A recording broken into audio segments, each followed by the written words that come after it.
Let's see how this works on the TV. Oh, Mr. Wyatt, Smarty Pants. Doink. All right. Whoops, I didn't want out to the other thing.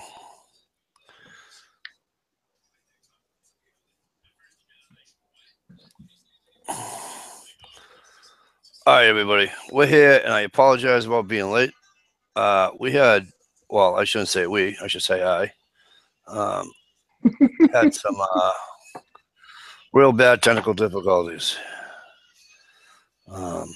So I apologize about that. Stevie and NH, say something again. Hey, can you hear me? What's happening, everybody? Can you hear me now? Maybe it is my headset because I got the thing up to 100. Say it again.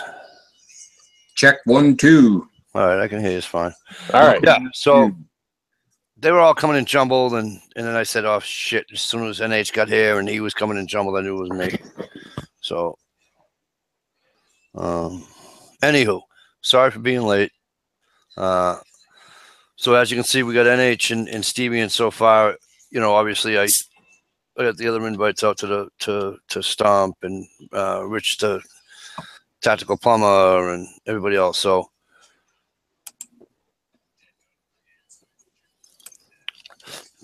I was getting a little irritated. A little bit. Yeah, I was just a tad irritated. I think I was mouth reading some swear words. A lot of them. With the women in here, I can't even repeat half of them. So I'm gonna go and do a little rundown, see who's been here, hasn't been here, whoever, whatever, and we'll go from there. Zanny's Passions, keeping my first place spot. Hello, beautiful. And she's going away, and I told her not to tell anybody we were going away, but cat's out of the bag now. And then because I'm the way I am, you know, Oily reminded me I was going with her instead. So, you know, now I'm screwed. Damn it. Yeah, right. So Oily's Humble Home, a.k.a. Oily Prepper. How are you, sweetheart? Good to see you. Mojobo, what's up, brother? Good to see you. Stevie B, what's going on?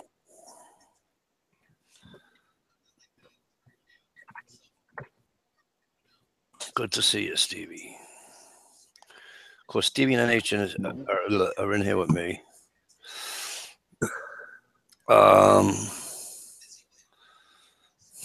Here we go. Scrolling. As per usual, Mr. Prepping to Endure is with us tonight. How are you, buddy? Mr. Drive Shab Drew. What's going on, man? Good seeing you. Thanks for coming. G Trapper is in the house with us. Mr. J. Gray Campbell, how are you? And that's it. Cool. All right, so welcome back to the Quagmire, Mr. NH Trapper. It's good to see you. Yeah, pleasure to be back finally. You know. Now that I'm all situated in the new place. That's good. I like the AI hanging in the gun racking. That's kind of cute. Well, yeah, obvious. And the bow. And the bow underneath. Yep. You know. And the deer heads I let you borrow. You let me. My dad shot that deer in '87. All right, that's Fred. Let me introduce you to Fred. This is Fred. He was 152-pound 8-point. Nice. And then the doe right here, her feet is the gun rack. That's Wilma. So I got Fred and Wilma. Nice. I got a spot over here for Boo Boo when I get him back from the taxidermist. Well, you need Betty too, because Betty was the hottest one on there. I agree with that 100%. And then I got Bucky hanging over in the corner. Cool. Yeah. Cool. Yeah. I might have. I don't know. I didn't say anything to anybody else, but I kind of know exactly where you are. So you're in trouble. What do you mean? You don't know anywhere where I am. Yes, I do. You forget you sent me that text, the text message with the picture out the window. Yeah. Yeah. Yeah. I'm somewhere on Lake Sunapee. I know that. Okay. And and literally I'm right across the street from the water. I know that too. Steven Tyler's house is about a 10-minute paddle. 10-minute paddle. Maybe less. Yeah, I know you are. Yeah. Anywho, you're in big trouble. You're gonna pull the crap on them like 2.5 men. I don't have. But the nice thing is here, I don't have to drive anywhere to go ice fishing. I can get my Lakers. I can get cusk. I can get bass. What are you trying to say? You're not gonna drive all the way to Wolfboro? You have to. I'm actually gonna make you guys drive down here one of these days. How you know I'll come up? I got a futon. You guys might have to share. If I wasn't from Massachusetts, I'd ask if I can come up and go on one of your fucking beaver trapping what do you call them? Expedition. Yeah. I'm not going to be doing a whole lot of trapping this year, actually, No? because of where I am and the location. I don't really have a place to be skinning animals and putting them up. I will be doing my buddy's yard for predators, and then if I get any calls for nuisance, I will do that too. Right. But as far as recreation, probably not this year. I just don't have the space to do it, and I don't think it's fair to just go out and do it and discard anything, or even sell them whole, because that's not what I'm about. I'm not about just killing them and then dropping them off for somebody else to do it. That's why I learned how to do everything myself. Cool. I hear you. It's always better to be, Right on. So I'm at work today, slaving away in the hot, hot sun. Yeah. Mainly hiding from the boss. Yeah. And Norm, from time on the line, starts sending me pictures. It's like, really? The first one in the back is this huge, beautiful lake. And in the foreground is the nice tundra-looking stubby trees and all that stuff. And then the guy sends me a selfie of himself out in said lake catching fish. I'm like, you dog. As big as your arm. Yeah. Man, that's some beautiful country up there. I got to get up there. Yeah, I'm not allowed to cross the border, so I can't do that. Because I'd love to go see Sasquatch. Right on. I have never put my foot in Canada. Really? Oh, I have. I've been to Canada. The Probably bridge is 4 or 5 times. The bridge is less than an hour down the road.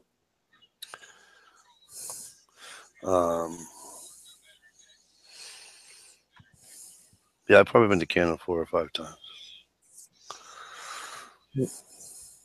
I've been once.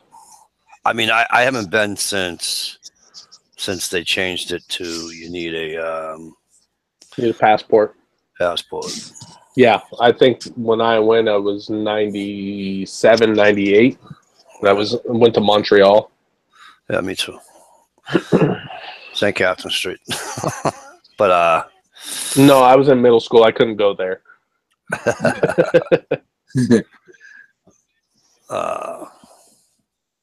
Canada's beautiful. No doubt. It's no doubt that Canada's beautiful.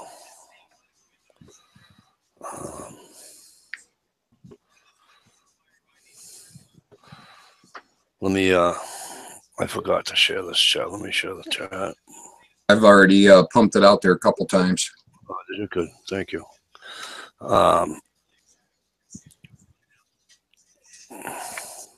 Ronnie Brown says no lag. Ronnie Brown. Thanks, bro.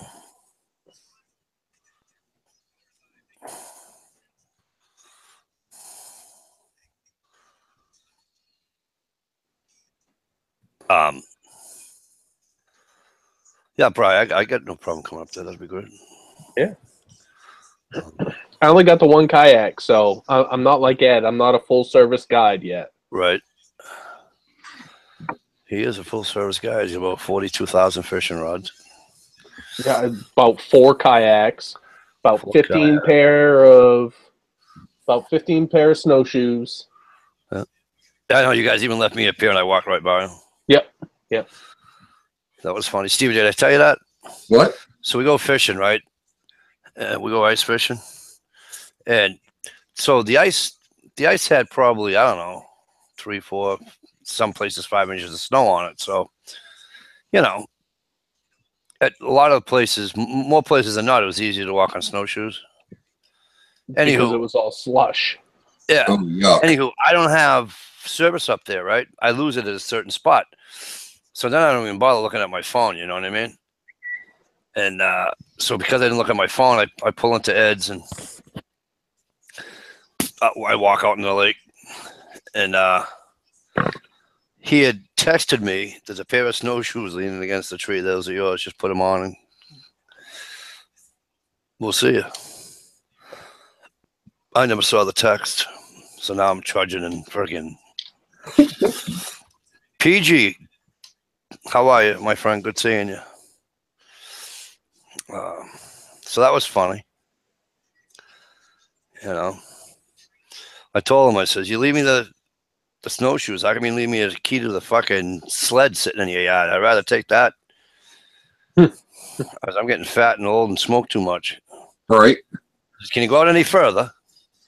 Christ, we went about 3/4 of the way across. Holy hell! That that's weird. And then I walked with him and friggin' Derek. Yeah. When he was doing the bald eagle video. Yeah. So then I left from there and I walked out to that point and I walked back to us and came walking back all the way again. I'm like, Jesus Christ, if I walk anymore, I'm gonna die. Yeah, you guys started walking out towards that point. I said, "Yeah, screw that. No, I'm good. I'm gonna fish right here." There's something about walking on ice. It seems like it takes you forever to get to where you want to go. Right? Yep. Forever and a week, Stevie. Right on. And man, and of course, so I'm walking on the snow.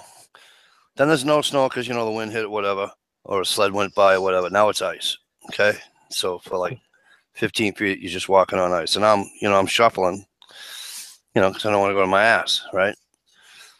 I'm not paying attention. I'm lighting the smoke, doing whatever. And all of a sudden, boom. The only friggin' pool of friggin' slush there is that, and they're telling me, Mike, watch out for the slush.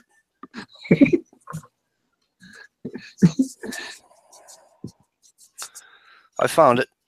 Well, yeah, but by the time the end of the day came, it was all slush anyway.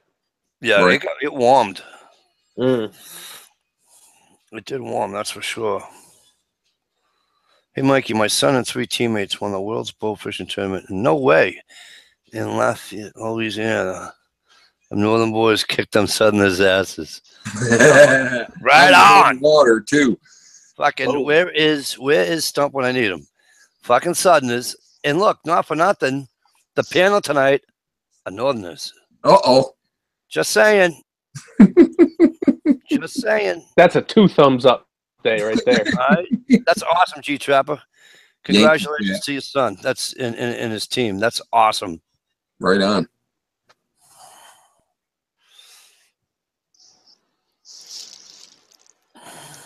I've only seen bow fishing once. Well, other than the videos, but it's addicting. It doesn't look too easy, I'll tell you that. It's hard to get your first fish because of the deflection in the water. Well, that's what I'm thinking. You put a stick in the water, it bends, right? Yeah. Well, you got to shoot in front of the fish. It's weird. But once you get the hang of it, it takes a while. Just like anything, there's a learning curve. Practice, practice, practice. Yep. Next thing you know, you hold your mouth just right and whammo. Right. I hear you there. But it's kind of cool. It's kind of like stalking. You creep up on them. Yep. That's cool. Oh, snakeheads for bone. What are snakeheads? That's one of them invasive species fish. Okay. Yeah. Is that snakeheads? Is that like our hornpout? No. Hey, HRM, what's up? Good seeing you. More like a I think it's in the bowfin family. Yeah, it is. They got them in Lake Champlain. It's about the closest to here that I know for bowfin, at least. Holy crap! A 6'2" gator gar. Nice. Wow. That's a big fish. I'd shit my pants if I caught a 6-foot fish. That's my height. Yep. Yeah, you're tall. I'm 6'2". I know. I met you, remember? Yeah. I didn't think your neck could bend that much.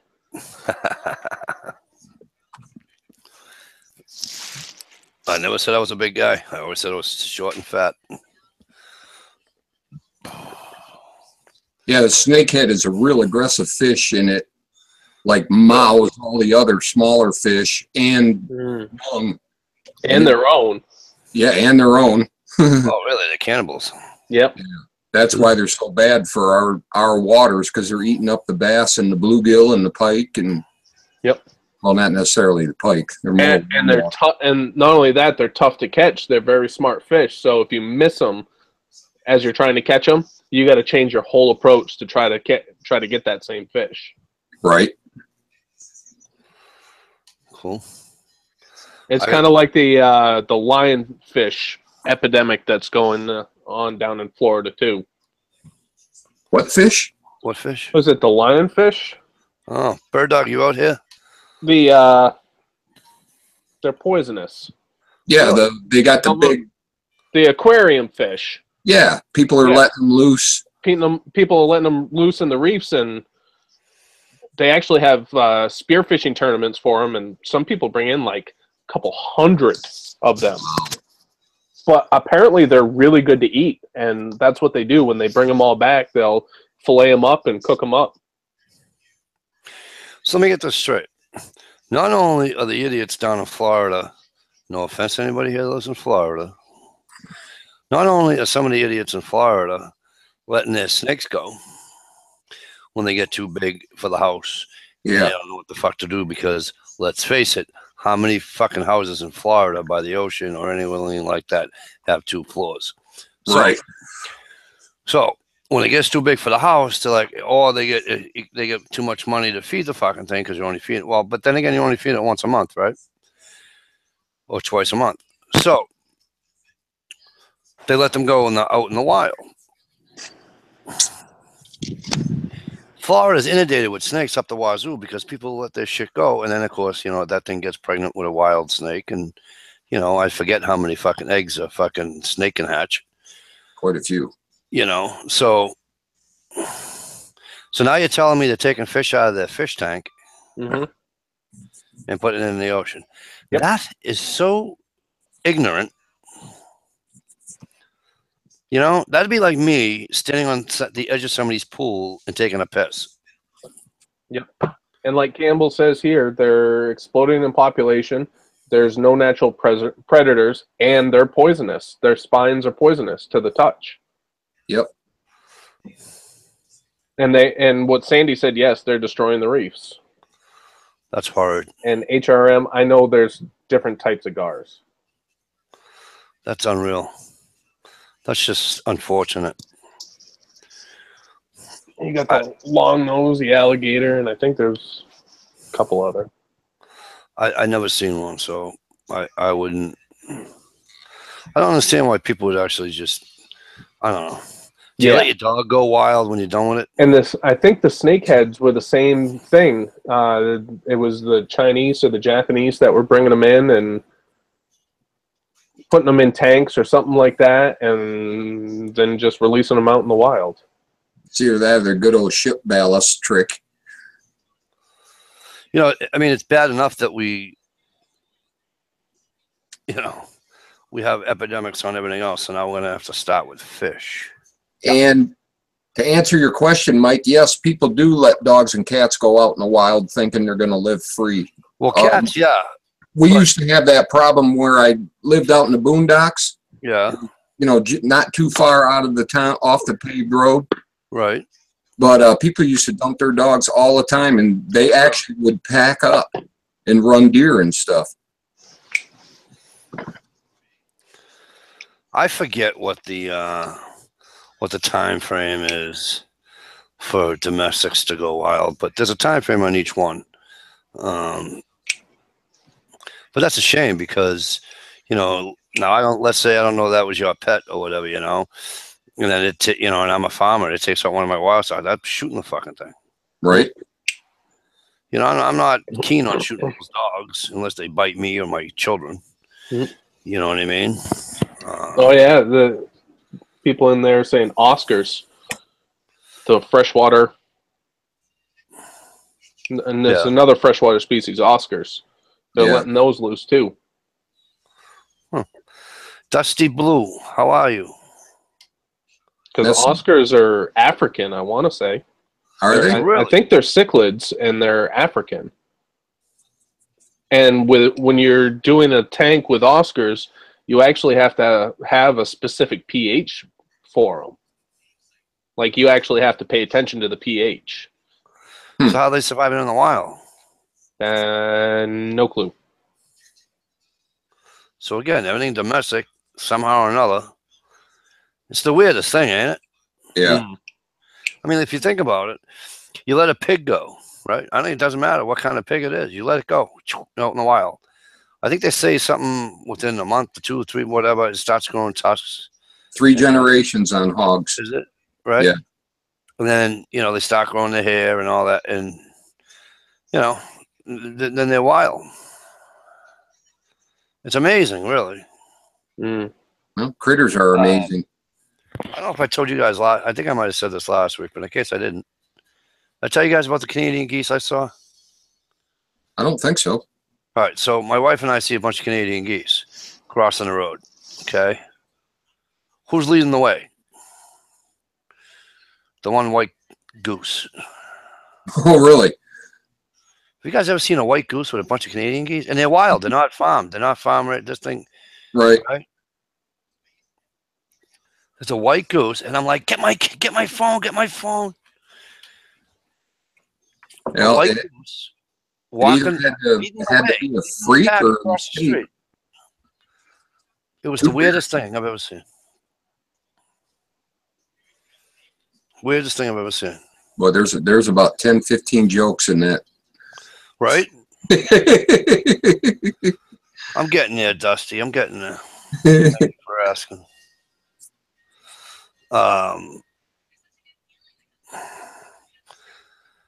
Where's Dish? Today's Dish's birthday, and nobody told me. Shell, you were supposed to text me and tell me what today was her birthday. Happy birthday, Dish. Right on. Happy birthday. Yeah. I hope you're enjoying your day. I hope you're getting what you want for your birthday. I hope like you get a stripper. No, but like I hope you enjoy your day. 24, something like that. What's that? He's like, what, 22, 24, something like that? Oh, quit sucking up. Something like that. How are you, Shell? Good to see you, sweetie. Mosquitoes are a bitch on Fire Island here at night, yet otherwise, ocean is beautiful. Dusty, where are you again? You're on the ocean, obviously, but... He said he's on the beach teaching art to kids. Okay.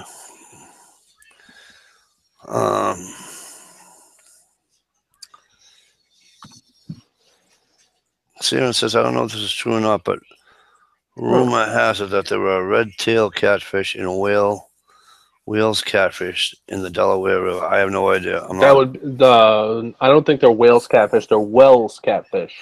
Okay, I've never. Those are the European super major, 8-10 foot long, 600-pound cat. Yeah, I never heard of them, so I couldn't comment on it. You ever watch River Monsters with Jeremy Wade?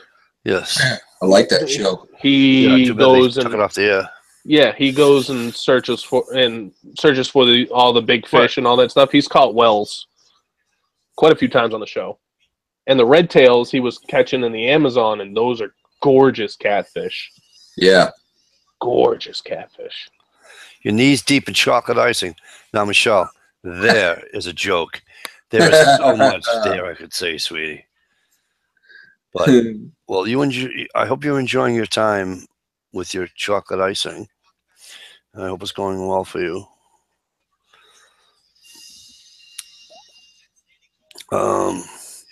Fire Island and Barrier Island off Long Island in New York. Oh, I forgot Astoria, New Yorker.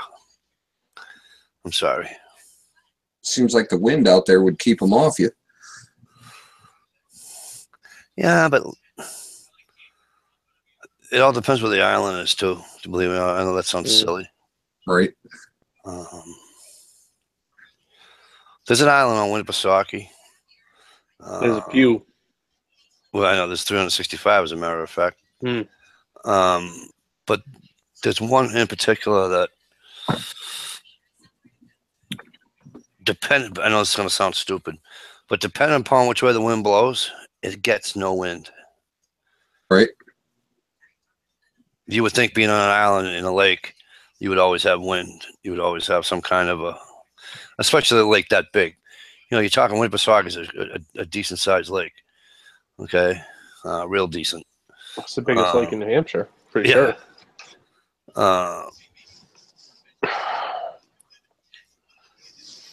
A buddy of mine's cottage, if you will, is on one of those islands near there. He says they take the boat out there and they're dumbfounded by how, you know, it'd be choppy where they are, and then they get to where this island is, and it's not even choppy. It's calmer than, you know, and it's just the weirdest thing. The sandbar's not too bad, though, either. Yeah.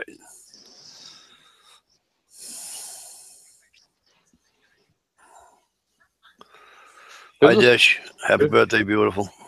There's a sandbar over here in Sunapee, but if I want to get to it, I have to go to a different boat launch. Really? Well, with the kayak, it's a lot closer paddle. 3 days, 24 hours, and 6 minutes. Yeah, that would be about what it would be from here. At least 2 hours. You get there and everybody's packing up to go home. Pretty much. I'd have to leave at midnight. Damn it. And then, but if I went to one of the other boat launches, which is like a 5-minute drive, right. I'm like a 10-minute paddle away. Right on. Stevie, talk. Hello. Uh-oh. What'd you do, lose it again? Yeah, we're talking. I think he lost it again. Oh, bummer. Uh-oh. Earmuffs, people. Earmuffs. Steve, can you hear me? Stevie? Yeah, we can hear you. All right, but I want Stevie to talk because I think this might be just you. Brian. Just me? Why would it be me? It's me again.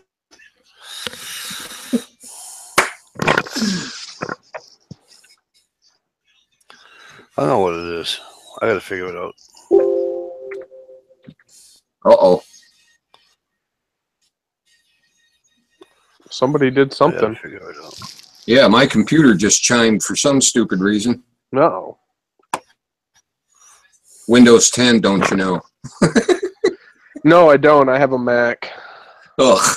Sorry about your Windows problems. Right? I don't have those problems. You guys are going to have to take over for a minute. Great. All right, Mikey, no problem. Man, I can't spell tonight to say my, you know what. No. Oh, there you are. You got it now? Yep. All right, don't move. Maybe you're right. Maybe it's the headset. Time to get the $19 pair instead of the $12 pair. Dude, this fucking this headset cost me fucking $29. Hey, now. At Walmart. Supposed to break. V Borg, how are you? Great to see you. I bought these 2 years ago when I was in the airport heading out to Colorado Springs to see my brother and family because my mom and stepdad had already beaten me out there for my newest nephew to be born. And I bought these, and these are like all natural Bob Marley, like have hemp in them and shit like that. And I think I paid like $35 for them, but I've never had a problem with them. Right. And when they do quit working, you can smoke them. No, I can't. Oh, that's right. Your friends could, though. How are you tonight, Tish? You do? I hope your birthday's going well.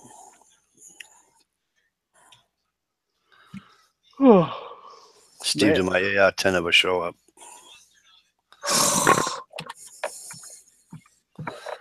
Oh, I don't own an AR-10. I live in Massachusetts, remember? Yeah, that's right. You can't own one of those, can you? I almost did. I almost moved to New Hampshire. When? They didn't accept my offer. I was gonna move to Nashua. Oh God. Well, yeah, but it's on that Hollis line. Okay. It's nowhere near. It's right off 111. Exit 5. Oh, okay. Exit 5, 3 miles west off Exit 5, and so I was nowhere near, East Hollis Street or anything like that. Yeah. But now she's looking at fucking Mass again. Oh boy. I was all geared up too. All geared up. You could own a gun. I can own many. Yeah. I heard. I could shoot many. Fucking Dish. What? She hasn't even said hi to me yet. I said happy birthday to her 3 times. She won't even know. Fucking Dish. Show us an $8 lure. Oh wait, you can't. She's got chocolate down under. I'm not even gonna. I know they're not gonna let that $8 lure. And I tried to let them tell it. I tried to tell everybody, let that thing die. Yeah, Mike even yelled at me last week. People just want to break your balls on that, and I'm trying to get people to let it go, and they just won't. I mean, shit, I even stopped breaking your balls on. When I start breaking balls, it's old. Yeah. Well, I mean, I haven't been on in. I mean, that's like making fun of Jimmy Carter, for Christ's sake. That's kind of stupid, you know what I mean?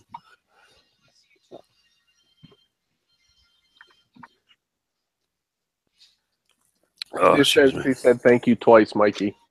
Did you? I'm sorry, sweetie. I'm in the other room. I can't see it. I just wanted to break your balls on your birthday.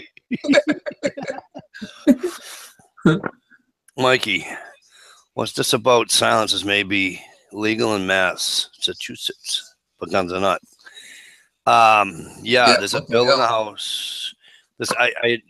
Another reason why, thank you, PG. Another reason why, obviously, I want him here because he's a cool dude, but I wanted to ask him. I read something on that today, as a matter of fact.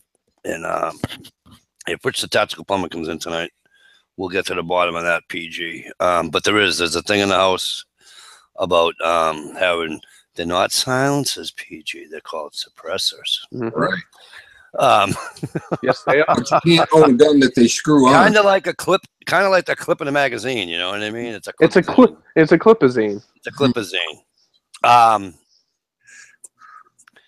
Right, but I can't have a fucking 22, which is better known as the AR-15. So I can't even have. I can't own one of those. We never forget this says no shit. Right on, sweetie.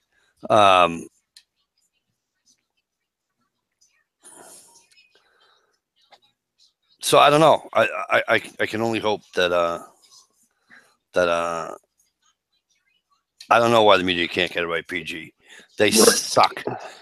And the media around here, because we're such a non-gun friendly state, they're not gonna, you know what I mean? Step on any toes. Yeah, they're just, So, as what PG just said, flash suppressors, then why can't the media get it right?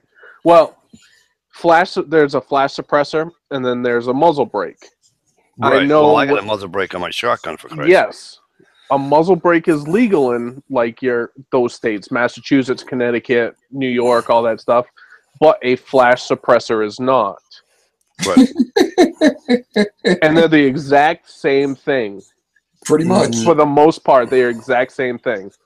But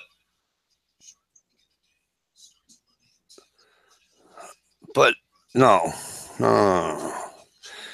The well, unless I'm wrong, PG, you're talking about regular suppressors, right? Because I think what I read the other day, was it today? Was it today? Yesterday? I know, right, Michelle. That they are it's not a muzzle brake because it's a regular suppressor that they're thinking about being able to allow in the state of Massachusetts. You know, like you can make your suppressor on any gun you have in New Hampshire to make it quieter. That's what they're doing. That's what they're thinking about doing in Massachusetts.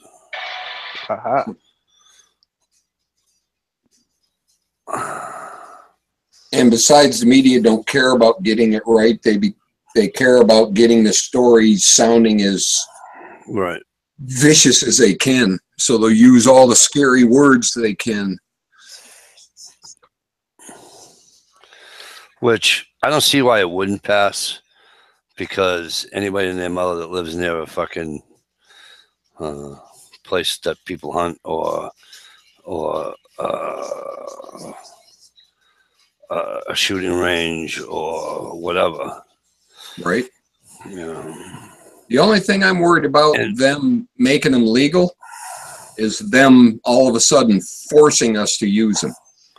Right. And that's the other thing, you know, I think that's what's going to happen. I think that's what's going to happen here in Mass. I think that's why it's going to pass. Because people are ignorant too, you know, people hear silencer or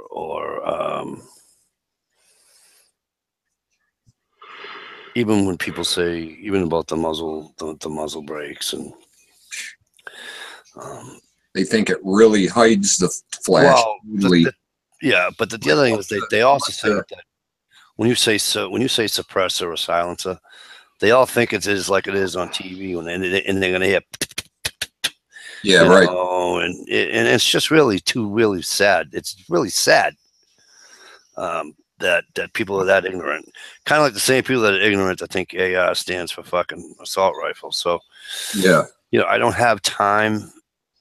I really don't. I don't mean to sound like an arrogant fuck, but I just don't have time for that kind of stupidity. I just don't. I'm sorry. It's just the way I feel.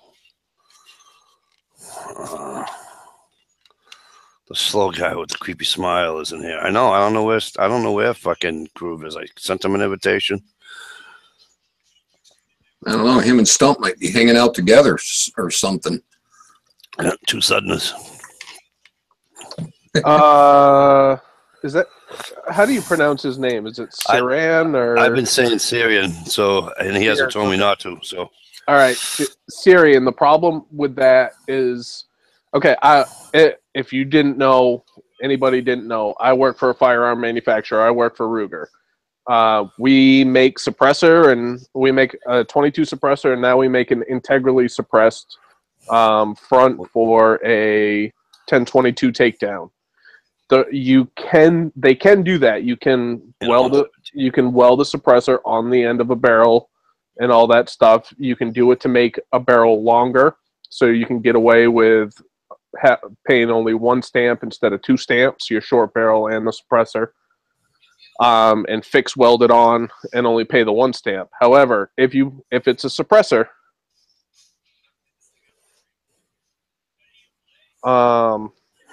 if it is a sound suppressor, then it is an NFA item. No questions asked. It's $200 tax stamp, 9 to 12 months. She's so mean to me, but I love her. That was funny. I don't care who you are. Also the 117, right? Hmm? Also the HMR 117, right? Because I believe our friend Ed wants to do that to his 17 HMR. Well, yeah, a suppressor, a 22 suppressor will work on a 22 mag, 17 HMR. Right. It'll tell you about how much, what it's rated for and all that stuff, because some 22 suppressors are rated for just regular 22s and are not rated for full auto, and others are rated for full auto. Right. Hello, Bird Dog. How Is are you? Beautiful. are people making fun of our accents, Mikey? Just mine, probably. Yep. But pretty much. What? Hey, Bird Dog. What's going on, beautiful? Hey, well, I was supposed to ask Bird Dog something. What was I supposed to ask Bird Dog? For a date? No, she's married. I'm married. Come on, stop man. that. That's not very nice. What? Just a question. No, come on now.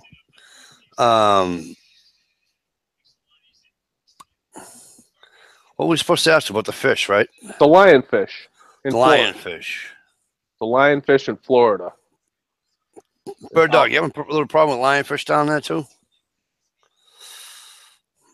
Oh, and we have a pronunciation of the proper way of saying Kiran, K-E-R-A-N, Korean. Okay, so Korean.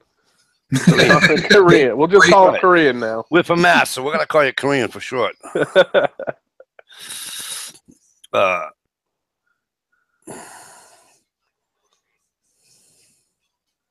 Working for a firearm manufacturer, it's got its ups and downs. When Obama was president, it was really up, but now that Trump's president, it's really down. It's the way of the world. It's supply and demand. Yep. And demand is not high right now, so the supply is, we're running about, at least my line's running about half of what it was. It's not that we're not doing good. We're still selling guns. We're still making money. Right. We just can't pump out the amount of guns and flood the market like we were able to do with Obama in office because people were in a panic mode. Good old scare buy tactics. Yep, but I love my job. I wouldn't trade it for the world. And not to change subjects, but Bird Dog says lionfish are encouraged to be caught all you can get. Yep, there's no limit on them, but they don't bite hook, line, and you can't catch them hook, line, and sinker. You actually have to dive for them and spear them. Or some people are ballsy and they net them. Sure. How toxic are they? Is it just like a burning sting, or are they going to cripple you? I do not know. Bird Dog, how is it? The lionfish are supposed to be delicacy. I say fake news. Bird Dog,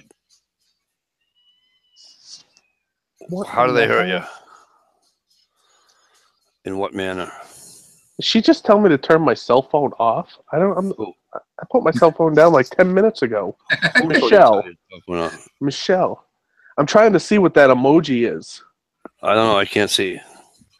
It looks like a cell phone that says off. Uh-oh.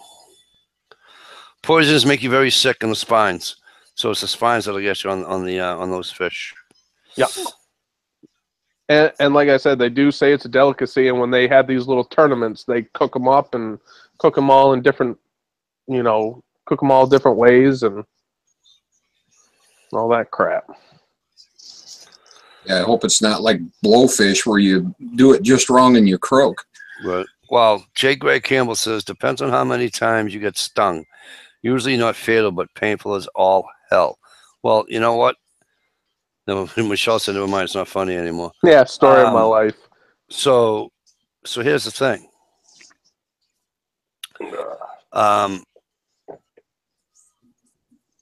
What's his name there from Australia?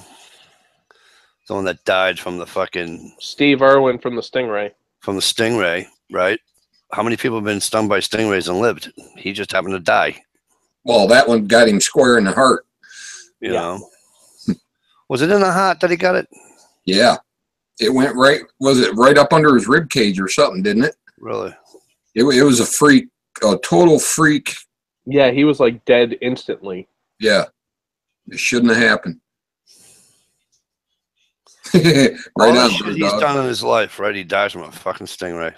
I've played with stingrays down in Tampa. I never had a problem. Well, they were babies. They're only like as big as your laptop, you know. You get poked with that spine on their tail, you'll know it. Mm-hmm. Right, bare hands and everything. You know what happened was I was in the water and this thing come floating by, you know, swimming by. I'm like, what the fuck? Yeah, So let's then- grab it. So no, what I did. Guess how many knives NH has? Mikey will give you a free knife. No.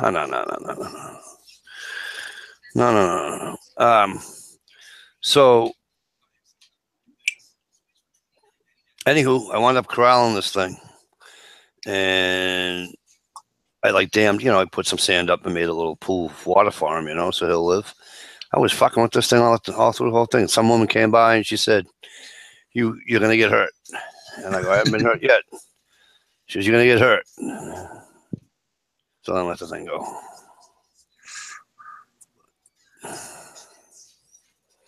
Stop. Stop. Michelle, I'm surprised. You're going for the low Double knife. O, I got one right here. Michelle, I don't double have O? many knives here. right? don't Michelle, have- I'm surprised at you, Michelle. Usually you go for 69, not 01. I don't have many knives here. I don't have most of my guns here because I'm just moving. Still in the process of moving. I had to get all the guns out of the house and all my expensive stuff. Didn't know how things were gonna turn. So you got your Ruger and all that with you? Hmm? You got your Ruger with you? That I got that one, and I got my bag full of pistols, Well, that's what I mean. Yeah, okay. and that's it. Sack of pistols. I love that. Got a bag of pistols. I think I got 6 or 7. Yeah. Fuck I it. lost count. Anyway. He don't have no 69 knives. No, honey, I meant 69 was your number. Gregory W. Trump, SS Colonel Militia.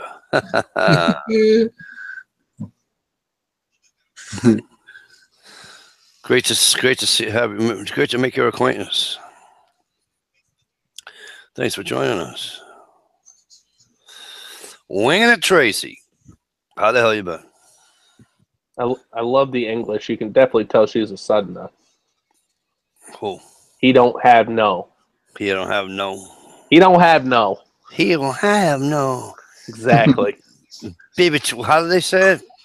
Daddy, baby, child, or whatever. How do they say it? I don't know. I don't know. I don't pay attention.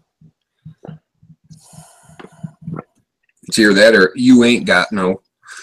Yeah. Shit.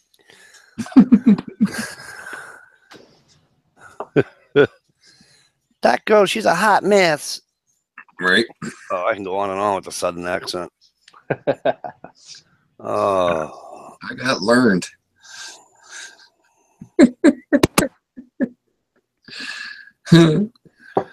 Oh man. And the funny part is that Bird Dog's south of all of them, and she don't even talk like that. Yeah, I think Florida's exempt from all that jazz. Yeah, they are. They don't talk. Well, you got to go to the They northern don't. part. Floridians really don't talk funny, to be honest with you. I mean, It's Ebonics. but uh, you know, it's Ebonics. if you go into the northern part of Florida, it's Yeah, Jacksonville, whatever. well, like north, like Panhandle, where they're all ranchers, What, right, on right the below Gulf- the on the Gulf? Georgia line. Yeah, on the Gulf, Louisiana, Georgia, Yeah. that whole area line. Yeah. But I'll tell you, because I watched, watching the videos and obviously being on Jamie Time with Bird Dog and all that. But she don't even talk funny, not in the least. But she doesn't even use the Southern, y'all come back now, yeah. You know what I mean?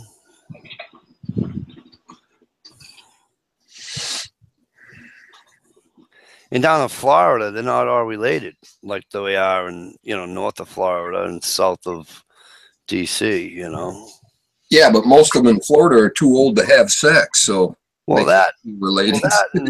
I mean, think about it, right? There's a lot of Florida that's from the north. Steve, you know they make this little blue pill now for Right. older folks.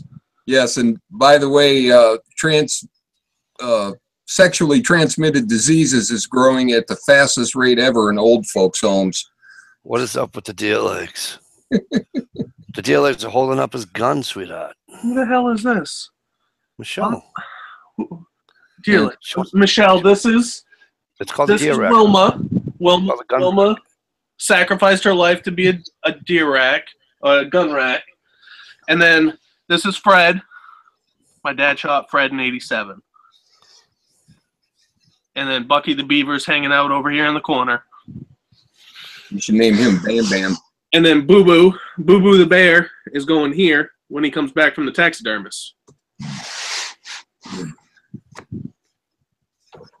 She missed that rundown. I went away because I need another beer. It's sort of kind of like looking at a pink rack. You know what I mean?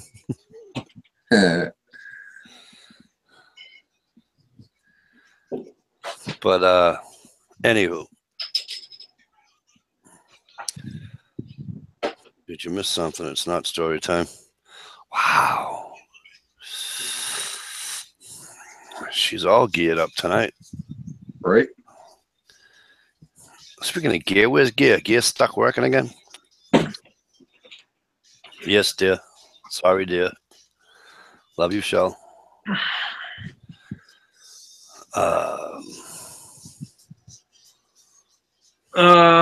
It's hard to maintain the condition on the deer mount. So this guy, Fred over here, was done in '87, and his ears are starting to split. So I need to get a new cape. And have that redone. If the taxidermist does it right, tanned it good and put it together right, it should last a lifetime. Right. Well, that, and you can't, everybody wants to put him on their fireplace and over their fireplace. And yeah, when you constantly put heat onto something like that, doesn't matter how good your taxidermist is, the nose will start cracking. Yep. Well, the biggest thing is moisture, actually. Yep. Is humidity.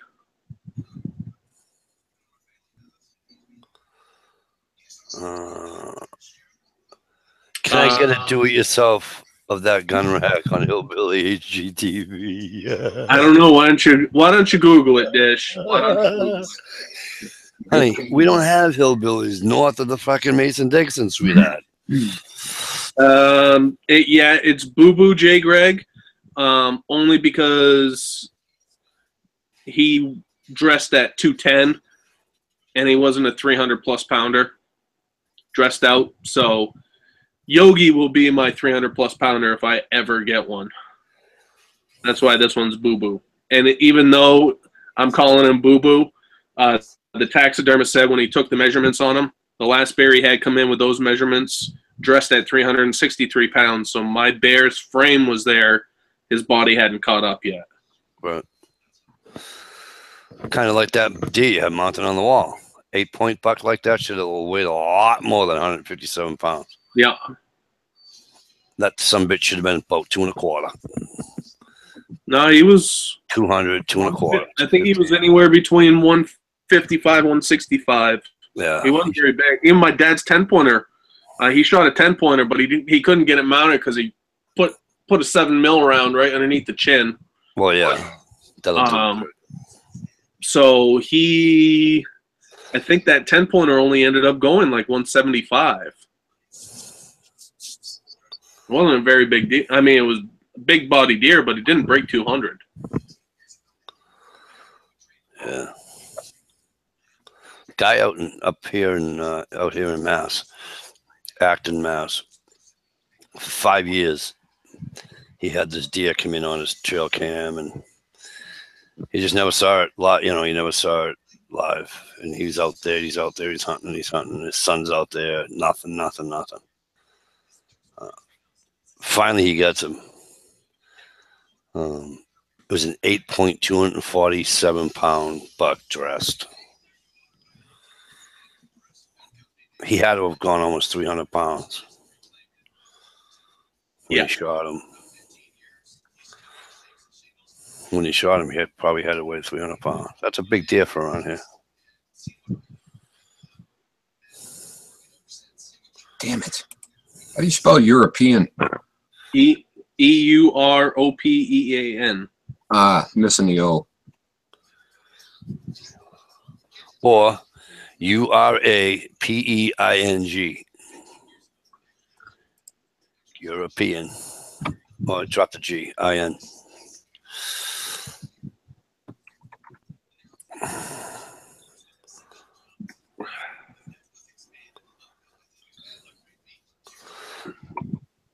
Gregory Trump says, I thought Hillary was going to win. I still got years of worth of FEMA MREs.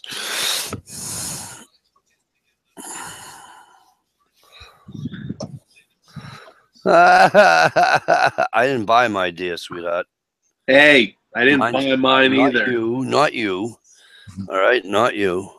She cracks me up. She's got a deer mount that's pink because she had it painted pink because everything is pink. Pink. And look, where'd you buy that one? Oh, did she go to flea market sales? Probably. Probably.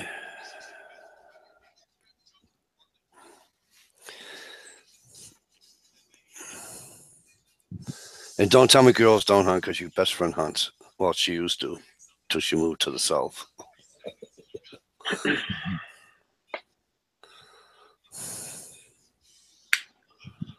Holy crap. So I'm watching Treehouse, the Pete Treehouse show there. Some guy just said, I love having wood in my hands, or a little wood in my hands. Well, did you just say that on fucking national TV? Snicker. At least I got antlers. Where the hell is yours, bitch? Actually, Michelle, I have two set of antlers. I have the set that I shot, and the set, actually, I just broke off the mount, but I still have those. I got the other set in my room. Because this is... Can you see that? What? Is it a trail camera photo on your flip phone? No, it's my that's a storm front coming in.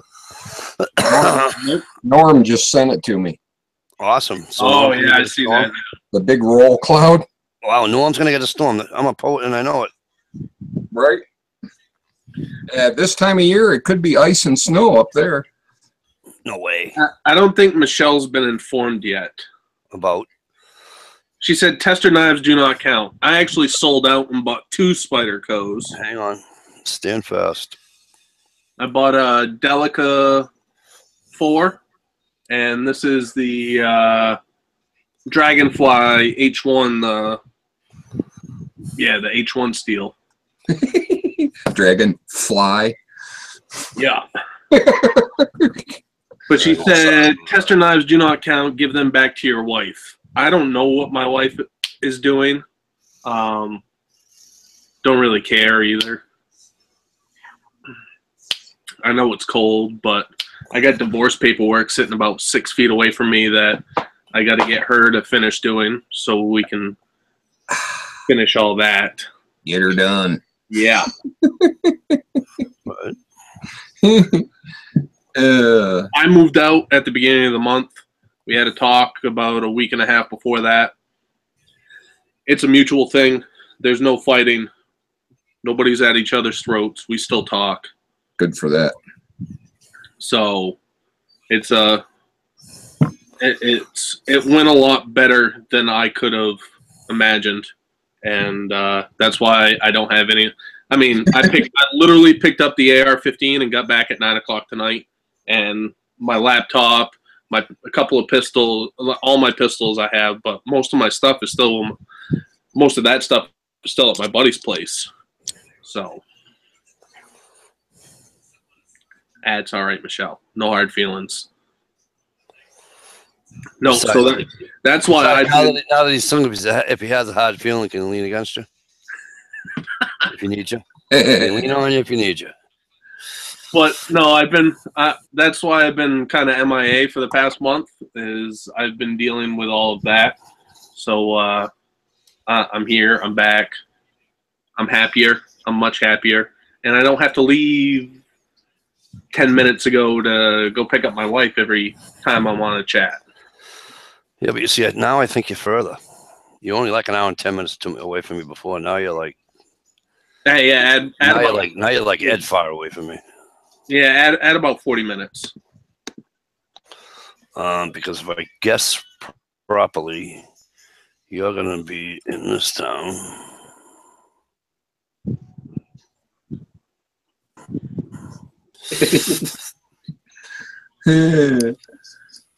Fucking maps takes its friggin' ass time, don't it?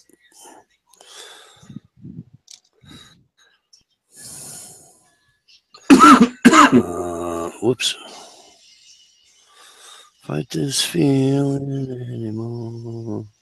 Oh, excuse me. But the last second quarter, summer 2017, the Ruger Action, our little thing that tells us what the company's doing and all that stuff. I made the back page. Woohoo! Shooting my bear. Put it in the scrapbook. Yep. And if you guys didn't know that I like bear hunting so much and all that stuff, I have bearskin rug. Oh my God! There's 2 brown ones and 2 white ones. He's making a man cave. Actually, yeah, I couldn't have one for a friggin' decade. Not you. Damn well. Yeah. I I know Bird Dog saw it because she commented it on Instagram.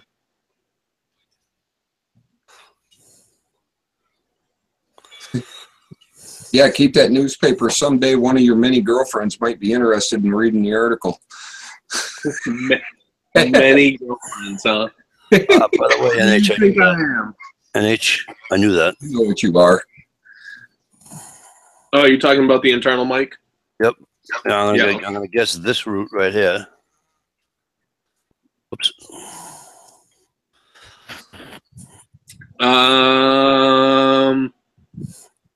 You can get there that way. There's a quicker way from I think I saw when you took that photo on your cell phone. I swear to God, I go by it. Nope. When I go up that way. Well, I don't go that way much. I don't go that way much anymore. The other kid does, but I mean, I actually have to turn off that road to get to where I am.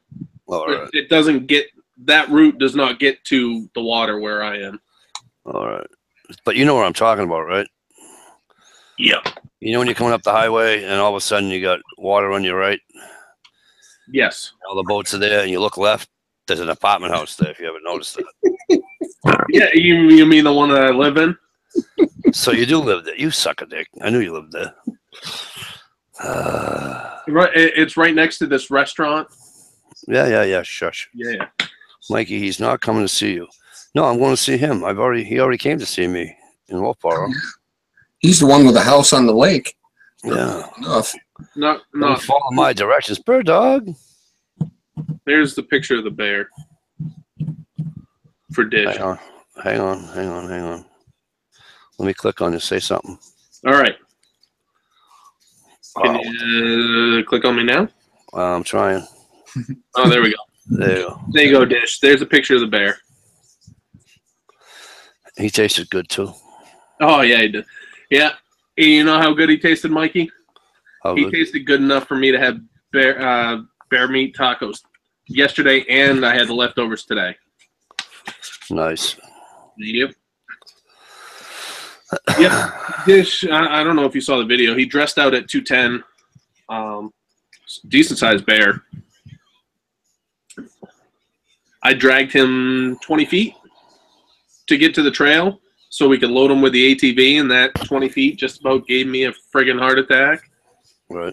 They are some dead weight, and they are not fun to drag. Right.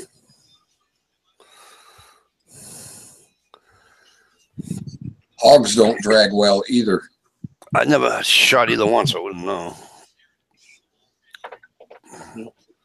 I'll tell you what, I'm tired of dragging though. I just want to get a 4-wheel and fucking call it a day. Yeah, it'd be nice, wouldn't it? 4-wheeler and a sled. The thing is, our state land here, they won't allow it. Yeah, they don't allow it in Mass either. Well, Jesus, you guys are going to have to come up to New Hampshire then. Right. I'm a mile and a half from New Hampshire. That's not an issue. That's the great thing about New Hampshire. If the land's not posted, you can hunt on it.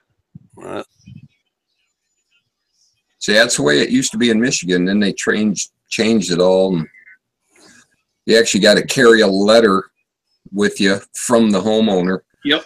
Yeah. It's the same here.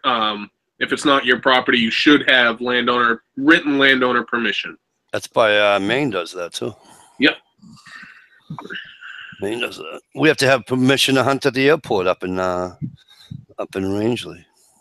I know you're saying, why do you hunt at an airport, Mikey? Well, it's technically not the airport, the runway we're shooting at. How's that for a baby face, huh? Wow. Yeah. That was 24-year-old me. That was 8 years ago. And thank you, by the way. Yeah, no problem. That was a long time ago. Michelle, what are you trying to say? It's time for tomorrow? I joined when I was 24.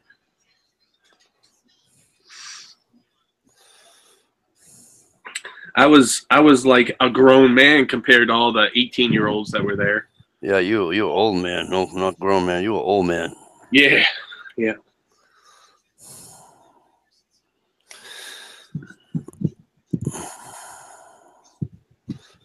I'm sorry. Can you?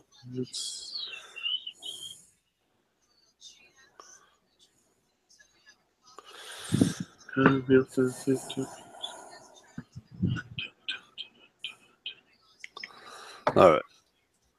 Yeah, right, Michelle.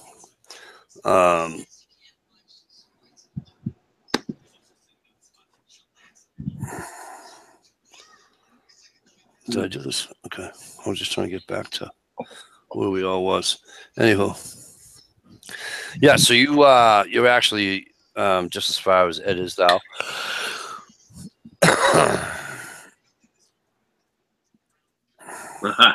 Because you're more highway than his. Well, I come off the highway in Concord, and then it's all 40 miles an hour to his house. Yeah, and with me, you get on the other highway. Where go to. You're pretty damn much, all highway except for a few miles. I think it's like less than 5 miles from 89 to here. Right. Yeah. So.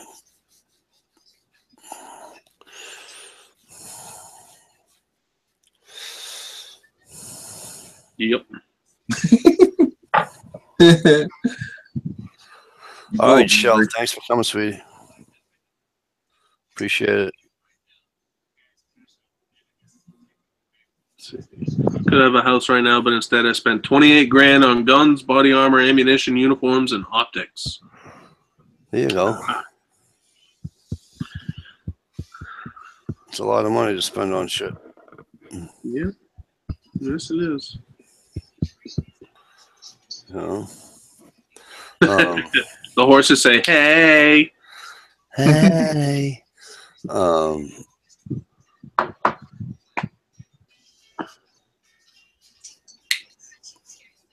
Bird Dog just went on vacation, didn't she? I believe so. You know what I was planning on doing too? If I moved to New Hampshire, I was gonna buy my Mass hunting license now, and then wait until I moved to New Hampshire and buy my New Hampshire residence license up there. Oh! Don't get caught doing that. Oh, don't get caught doing that. Oh. I hunt in Mass. There you go. That's my Mass hunting license. I'm a resident. Oh, don't get caught doing that. I would have too. I would have did it. Oh man, game wardens catch you doing that, and what am I supposed to do? If I bought a Massachusetts license, yes, as a resident, and then once I became a New Hampshire resident, what am I going to go buy a non-resident Mass license? No, I already have one. I already bought it. No, I think they may credit you. You know, but I don't know. Well, the state of New Hampshire doesn't. The state of New Hampshire doesn't credit you that much. I know. He's just going to bring that up. You know what I mean? Well, that's like the Lord thing. You know what I'm saying? Well, when you pull a Mike DeLucia and buy the license twice under 2 different names, fucking piss me off. Thanks for your donation, Ed did it. It was Ed's fault. Ed did it. Blame him. He's not even here. Yeah, he's off somewhere. Where the hell is he? Probably the Igloo factory, checking out his next buy. You mean the Yeti? Yeti. I don't know if he's in Maine. I don't know. I know that he bought a property in Maine. Oh, really? He did? Yeah. So I don't know. South Carolina wasn't enough? I haven't talked to him. I talked to him the other day, Monday, Tuesday. So yeah, I didn't get a chance to. Yeah, because I saw on his Instagram he was in a hotel room opening up a can of salmon with a Swiss Army knife. Yeah. Michelle, weren't we talking about salmon in a can Saturday night? Salmon in a can. Yeah, he literally was doing that. Yeah, we were talking about Saturday night and Jamie time.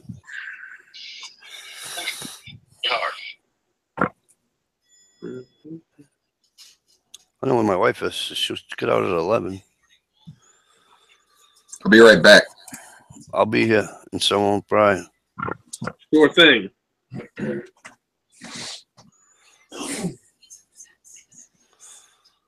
Well, she hasn't texted me back yet, so.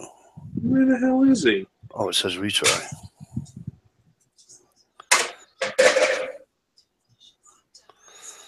Why did it say retry? Anyway, poor baby. I know, right?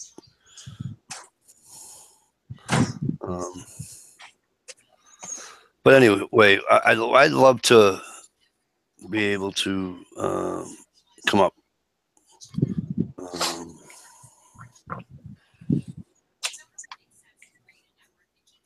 It sounds like it'd be a lot of fun. There's a bar 30 feet off outside my front door. Well, I don't care about a bar, but I'm just saying that, you know. And 35 feet away is the water. Right. How deep of water when you caught your Laker? 40 something feet. Caught him in. We were trolling right around 25 feet down. That's not bad. No. I caught it on the downrigger, which was nice because it was only like 100 feet out, where the steel lines that were on the outside that we were running at 350 feet. I'll tell you what, that is a pain in the dink to reel in. I've never used a rigger in my life.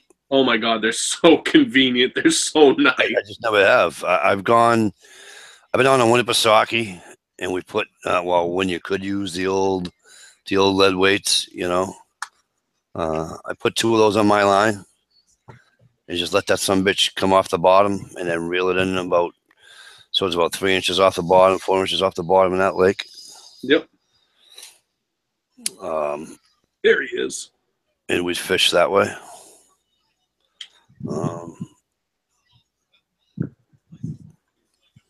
But I've never used a rig. Swiss Army knife, cano salmon. What do you know how? Yep, canned salmon. Yeah, I wouldn't even know how to do it. Oh, that's where he might be. He might be off at guide school in Maine. Yeah, he said he was going up there too. I think that's what he's doing, is trying to get the Maine guide license. Or is he making an appearance at Derek's? I don't know. He might be helping Derek. Could be.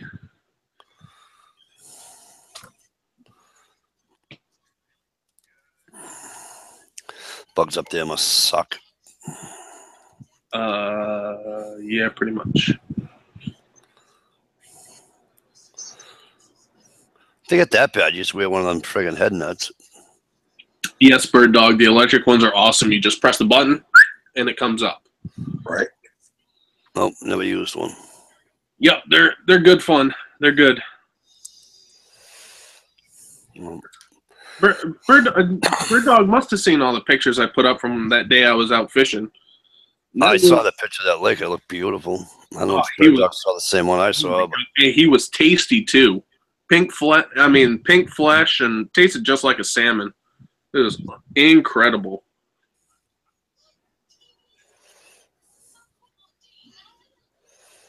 Yeah.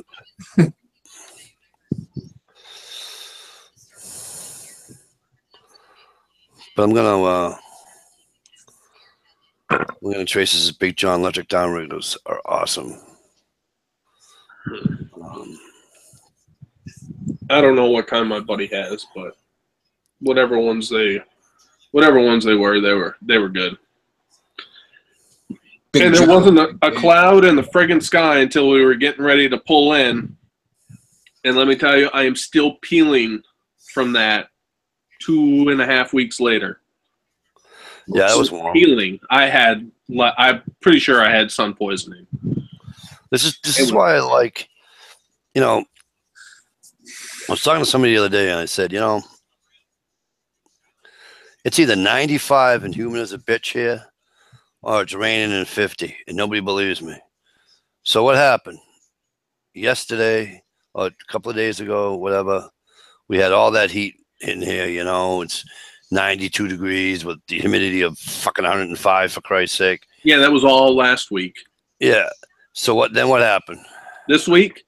It rains Monday or Sunday or whatever the hell it was, Yep. right? And I woke up a couple of mornings and went to the western part of New Hampshire. And then middle of the week, I went to the northern part of New Hampshire. Wednesday was the nicest day. It was 52 degrees. Mm-hmm. The day before, it was 93. Right. Plus the humidity. Yep. So there's no happy medium here in fucking New England. Yeah, it's supposed to get down to 50 tonight. It was 90 today, and it's supposed to be 80 tomorrow. Yeah, see what I'm saying? It's just dumb. Right. It's the chemtrails. It's supposed to be mid-70s all weekend here. Nice. Yep. So that means I'm going to get high 70s. Great. Almost 80. Yeah. 80s I can handle. And well, I'll low take 90s mid-60s to 70s. Goes up. I'll take 65 to 70 year-round. Dishes. Yeah, Dish, I'm sorry.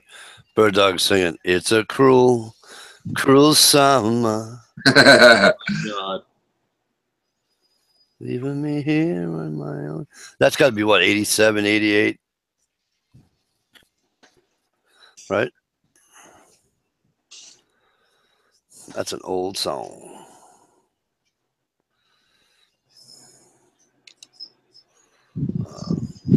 But yeah, so did you get yourself a what do you call for ice fishing yet? What? An auger? A shanty? No. You should.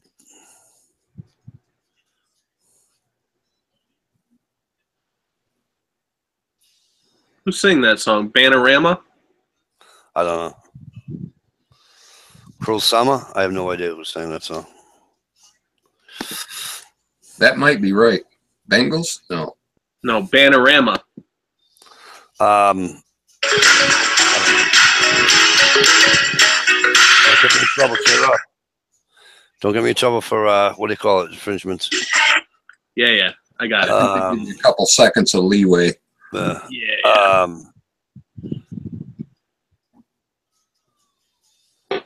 Can't think of that damn you guy's kind of want to name. get a shanty, brother.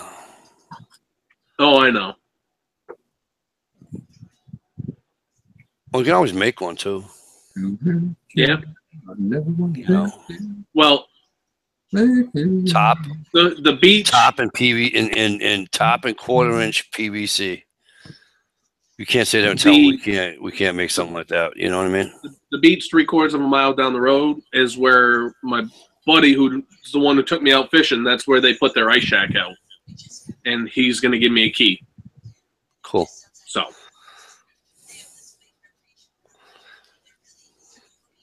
Yeah, Banarama or Bananarama, whatever the hell their name is.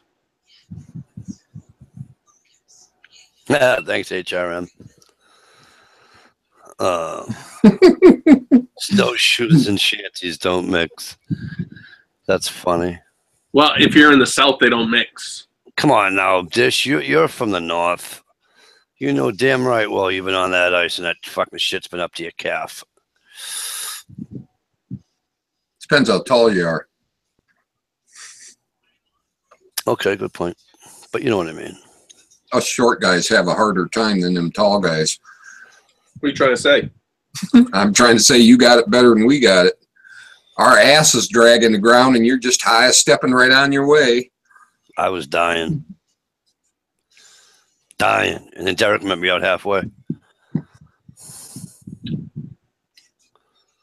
That's where you get the guy toting a shanty. You sneak up behind him, take a seat on it, and let him tote you. That's what I said next. I told that on the way in. I go, you know, next time I'm just going to take your fucking sled. Yep. And Ed cooking breakfast. Oh, God, that was some good breakfast, dude. Oh, he's... I said to him the first time I went ice fishing with him, I said, what can I do for you? What can I? He says, absolutely nothing. He says, we'll cook this right up. I'm like, okay. And I was just, and he's explaining to me, like he makes a heart attack freaking breakfast sandwich. Yeah. Oh, yeah. And then I had one. Oh, my God. Oh. It's heaven. Excuse me, it sure is. It was good. It was good. Mr. John, the M.I. Woodsman. Great to see you, my friend. If you have any time, John, you're more than welcome to come on. Yeah, but that sandwich had to be, no exaggeration, the son of a bitch had to be this big. Yeah, it's like an omelet with 1/3 of a pound of bacon. Yep, cheese. Oh yeah, it's one, sometimes 2 eggs. Well, yeah, and Dish, you've got like 4 slices of bacon on it. Dish, you have a valid point, sweetheart. I know what you're saying, but you know what? I think you're thinking about being on the ice and having it not have any snow on it whatsoever, which in fact I would agree with you 100%. No, she's trying to say don't walk into an ice shanty with snowshoes on. I don't know. I've done that. I don't know. It's weird. It might be weird. I think she's right. It could be weird. It couldn't be. I don't know. Who knows? Depends on the size of your shanty. Right. We get them here up in Houghton Lake where you can like sleep 5 or 10 people in them. What's up, Ronnie Brown? There are a lot of people. Yeah. I don't know about where you are, Steve, but a lot of people turn like pop-up campers or old RVs. Into shanties. Yeah, into shanties. Well, they have a big giant ice fishing, I think it's like a week long. Maybe it runs 2 weeks tournament up north of me. And they have a full carnival on the ice and food and everything. And guys build shanties up there so big you can sleep 6 or 8 guys. Oh, yeah. But they're so big and heavy you got to fish outside because the shanty pushes down on the ice. You guys didn't have that much ice this year, did you? Hell no. I walked out on the ice 2 times, and that was it. Yeah, we didn't get anything here until like January, and then it was winter until friggin' April. Yeah. I think Mr. Tolley drove out on the ice once this year. Wow. I think I remember seeing a video of him driving on the ice. I haven't driven on the ice in years, and that's not because I was pussified. That's because that hasn't been cold enough for me to do that.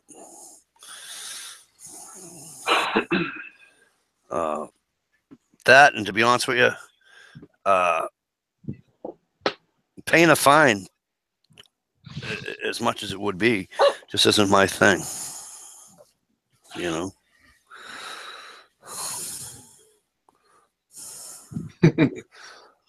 Stevie, M.I. Wisdom's asking if you're in Houghton Lake area. No, I wish I was. It's about a 3 to 3.5 hour drive north of me. Bird dog, good point. I got you, bird dog. I got you, Dish. I see what you're saying now. Yeah, that's some beautiful country up there. Yeah. Yeah, you guys have that beautiful part of what do they call it, the UP of Michigan or whatever? Yeah, that's just plain wilderness, pretty much. Right. That's like up where Joe and Zach Survival is, up in Minnesota. Right. They say he's like 5 miles from the border. Right on. And I was watching one of his things, one of his videos, and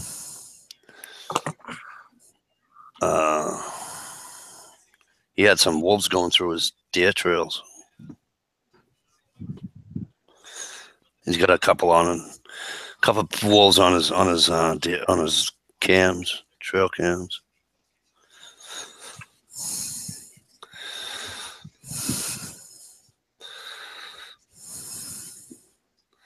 Double K. Too late, Double K. Too late. Already have. All right, you guys got to hold the fort for a minute. I got to go out and step out and have a nicotine stick because Mama will be home soon and I can't smoke in the house. So, No.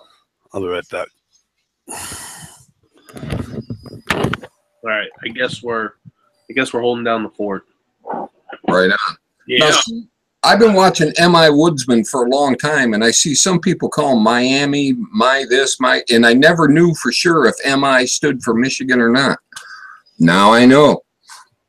Well, this is the first time I've seen him in the chat, and as soon as I saw M.I., the first thing for me that popped in was Michigan. Right? Me too. But I kept seeing other people say other stuff, so I never knew for sure, and I didn't want to look like an idiot. So I just quietly waited.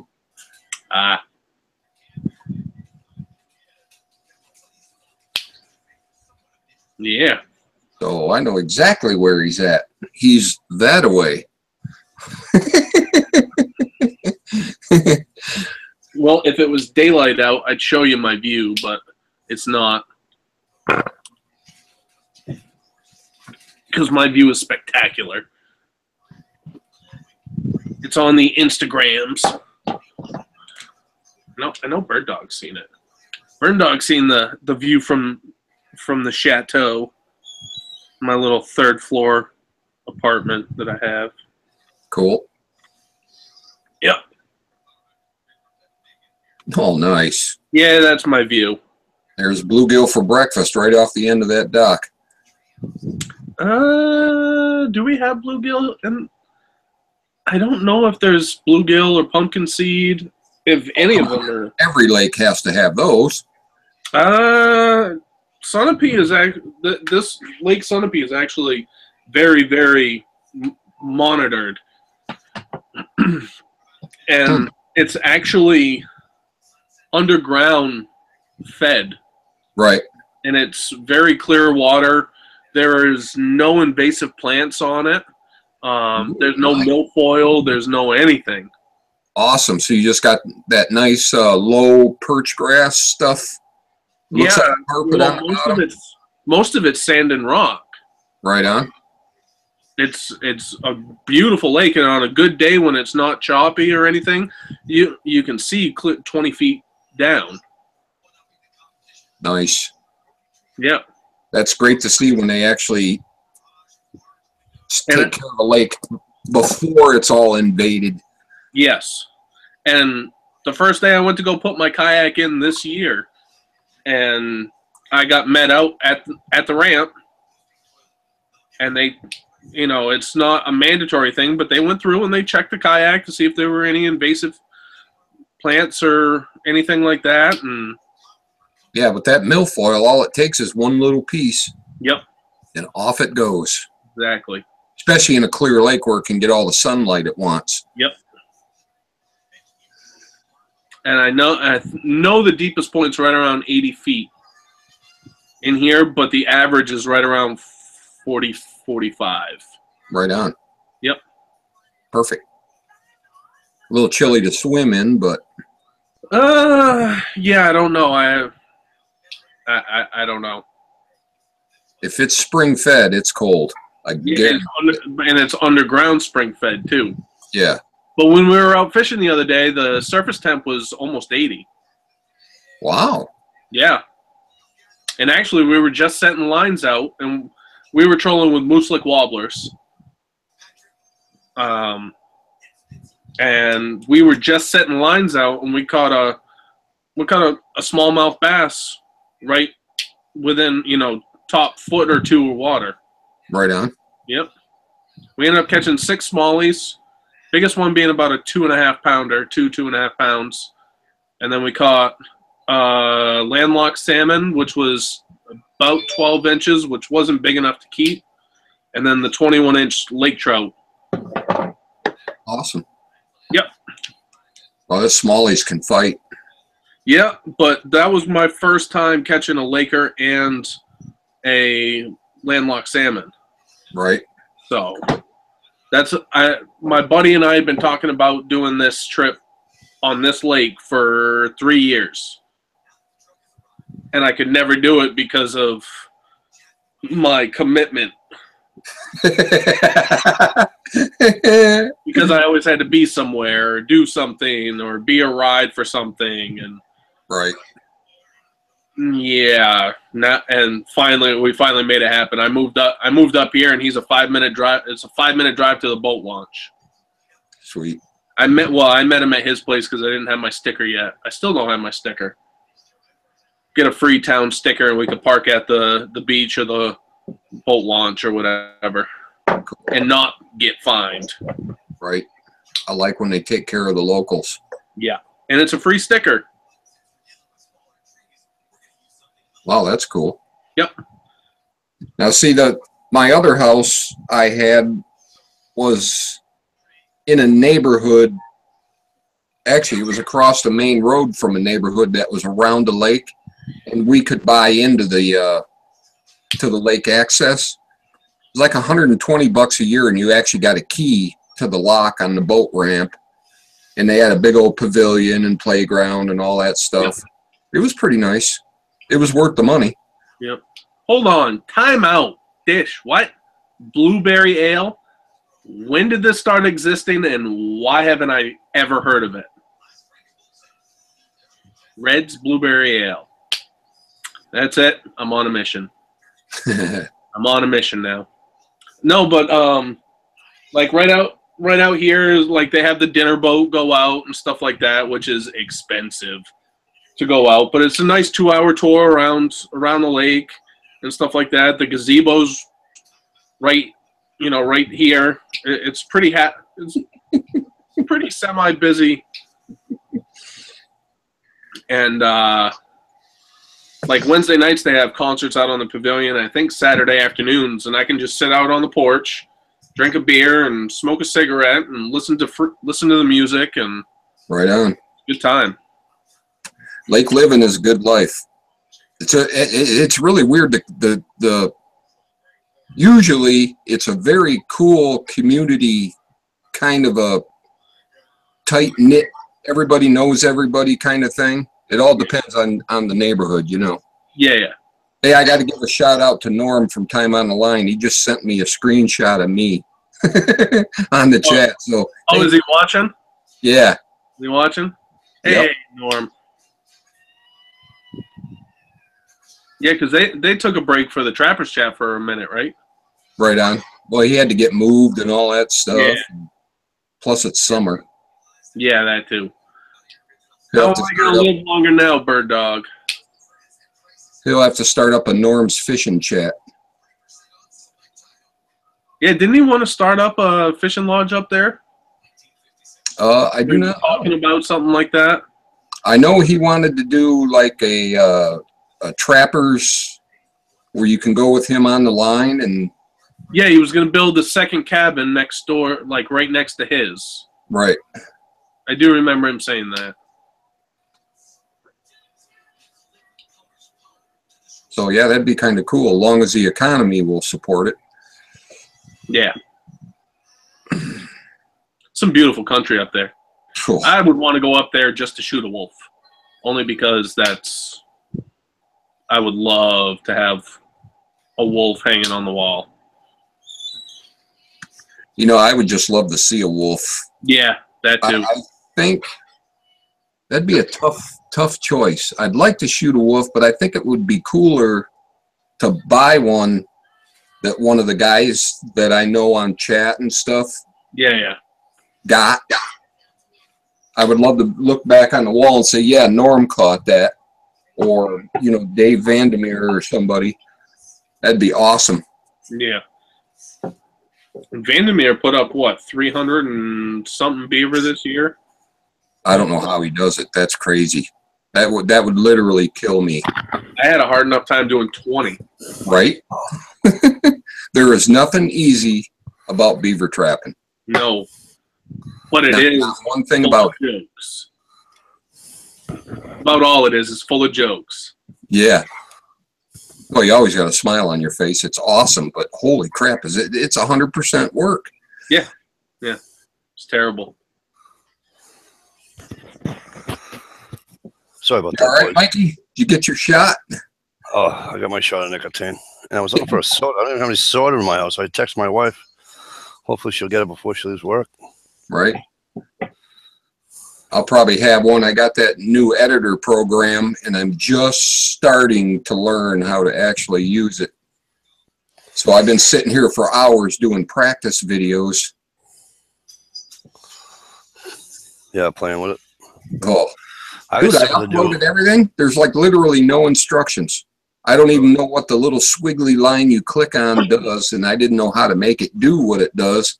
I had to go watch a bunch of videos. Double K says, I don't know what's going on in the North Kakalaki. Right on, Double K. Well, now that I got my laptop all hooked up and I got my GoPro up here, maybe I'll put out a video for the first time in God knows when. November, I think. Hey, remember me? I don't know why you didn't take it with you when you went fishing. Well, when you're trolling, you can troll out there for 6 hours and not catch anything, or I got you. Every 5 minutes. But sometimes. And the last thing I want to do is when a rod's going do is to turn around and turn on a camera. Yeah.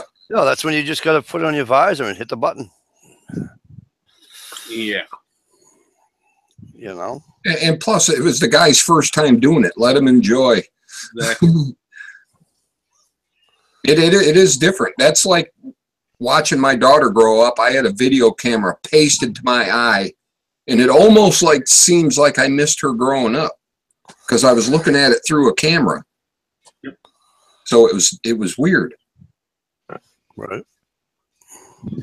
Maybe there he is. What's up, Normie? Time on the line. Get him in here. Maybe tomorrow morning, if I'm feeling frosty for breakfast, I'll make myself my bear breakfast sausage and duck egg wrap. Thanks. You're a real nice guy. And maybe I'll film it for you, Mikey. Oh, it's all right. Bear breakfast sausage and duck egg. It's all right. Yeah, that's where you need smell-o-vision. Yeah, it's good. It's really good. Mikey, if I still have some bear breakfast sausage and you come up here, I'll make you a wrap. Okay? But you got to bring your own cheese because I don't eat cheese and I don't keep it anywhere in here. Not a cheese guy? Nope, it's a texture thing with me. I don't like it. Huh. I'm not an exotic cheese person, but I like my, you know, regular old store-bought. No. Double K, I have no idea. No, I'll eat like nacho cheese Doritos, and I'll eat Cheez-Its, and I'll eat the shit out of some Easy Mac because it's not real cheese. Yeah, that's probably not eating real. Those Yankees will piss their pants the first fish they hook that smokes the real. I've had plenty of fish. I've caught plenty of fish that smoked the real. I lived up in Fort Drum, New York, right on Lake Ontario. Lake Ontario, you got Moosehead Lake, you got, come on now. No, I'm talking like 25-pound salmon and 25-pound catfish and 30-pound drum. Yeah, hook up to a 40-something or 50-something pound Jack Travell one time and see how you do. That's my sister's. My sister's up in New York. She's up in what do you call it? Shit, I always forget what the hell the name of the town is. Anyways, Ontario's not that far from her, so Lake Ontario, I should say. Yeah, I believe it's Lake Ontario. It's either Ontario or Erie. But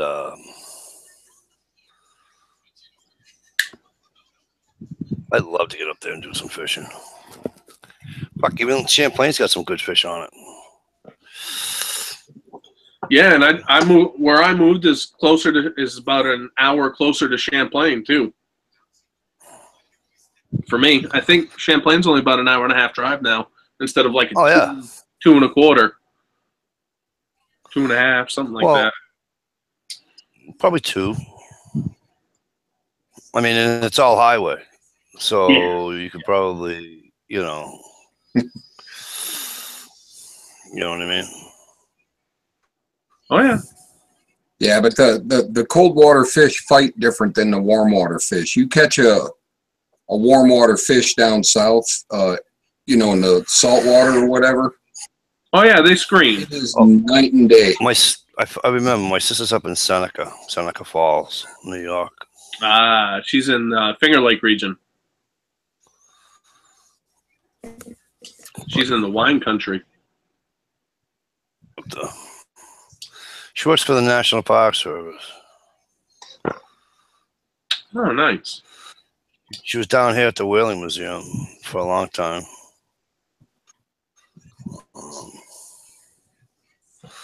Then she went up there. Now she's at the Woman, I don't know, something.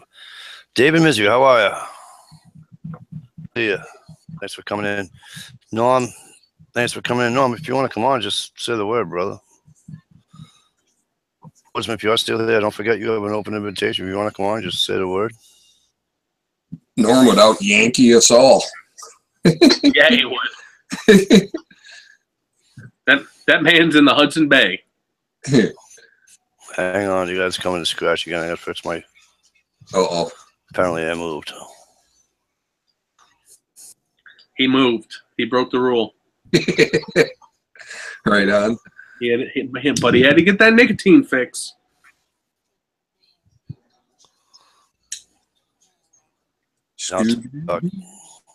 You got it?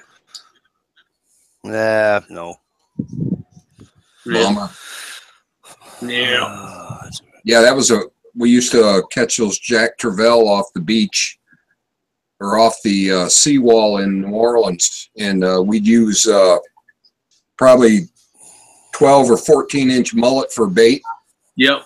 And basically them fish, they look like a tuna, but they're shaped kind of like a giant bluegill. They run about 40 pounds. They can get bigger, but average about 40. Yeah, they're bullets. Yeah. Man, I'll tell you what, they take off and you just hear your reel clicking a little bit. And when you slam back and set that hook, it's all about it. Trying to hang on to a rocket. I mean, you are full-blown leaning all your weight backwards, hanging on to that pole, and just listening to that fiberglass crack. Yeah. Kick, kick, kick. It was the same thing catching salmon and catfish up in New York. Right. My biggest channel cat that I caught was 24 3/4 pounds.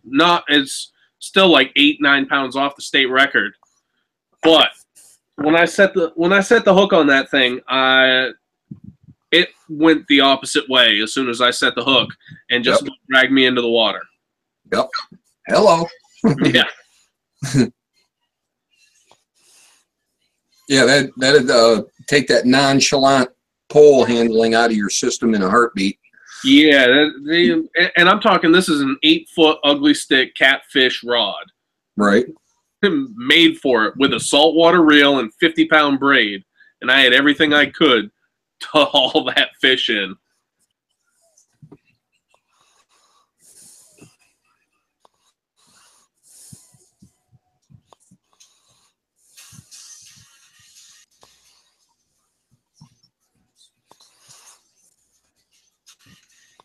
Let's see, use fish in salt water you wish you'd never hook. I agree. You watch some of them guys, man, it's like, 3-hour battle. Yeah. It's like, yeah, I'm tired now. Cut the line. Yeah. and then the spazoid ones like the sailfish and marlin that actually jump in the boat and spear you. Okay.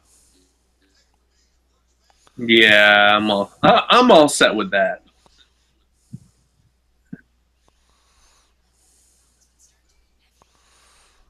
Mikey, you still having technical difficulties? Pretty much. Uh-huh.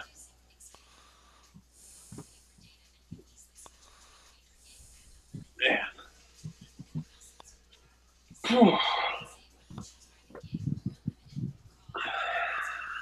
Yep. So yeah. Yep. Love my little place on the water. Right on. Me too, except for the spiders. A lot of spiders. No, not surprisingly, not much in here. Boy, there is here. Holy crap. There's like 1 or 2 that I killed and haven't been back. I had to bomb once when I first moved in for ants and haven't had any back since.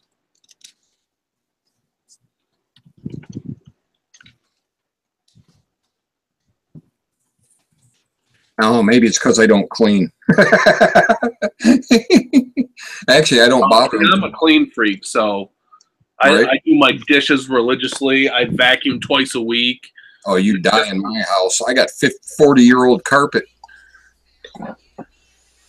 Oh, this carpet is not the best, and it's wrinkled. It wasn't stretched out good, but I keep it clean.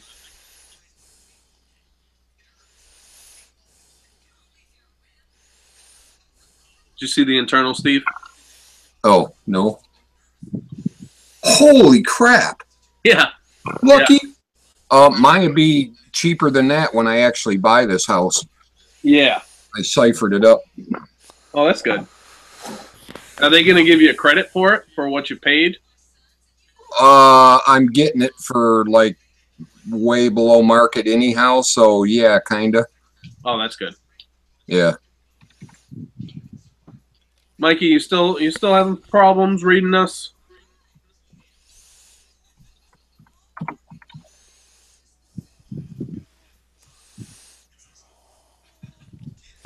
I'm still here. Can you hear us good? Cool. Yeah, you guys are getting better. Norm said he'll pop on if you send him a link, Mike. Did Norm ever say he wanted to come in? Yeah, he just texted me.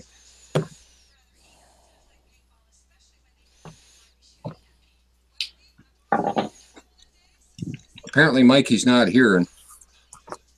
No. I don't know. Maybe that lag is horrible. I'm assuming. Are you on the external or the internal, Mike?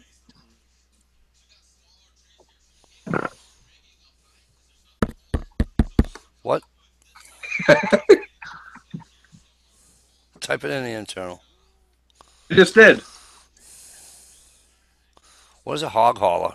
Just saying.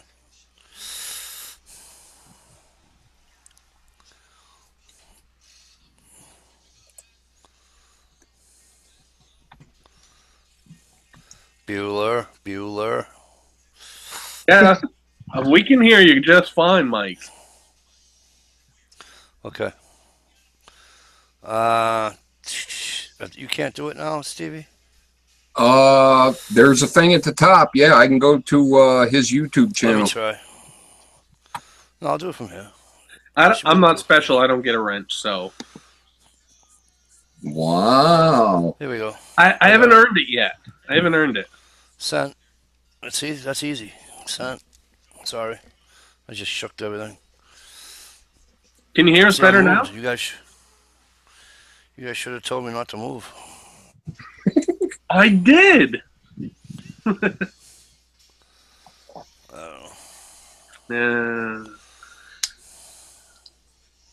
Uh-oh. I'm with you, Dish. I can't type. Is It's this like thing on? No shit, right? Double K? A lot of people don't know where that's from there, Double K, but...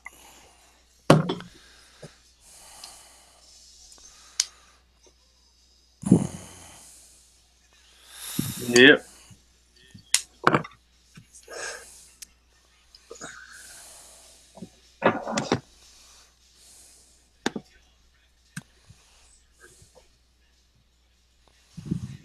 Oh, there he goes, pushing buttons again. Uh-oh. That is not a good thing. What? Clicking buttons. What's this one do?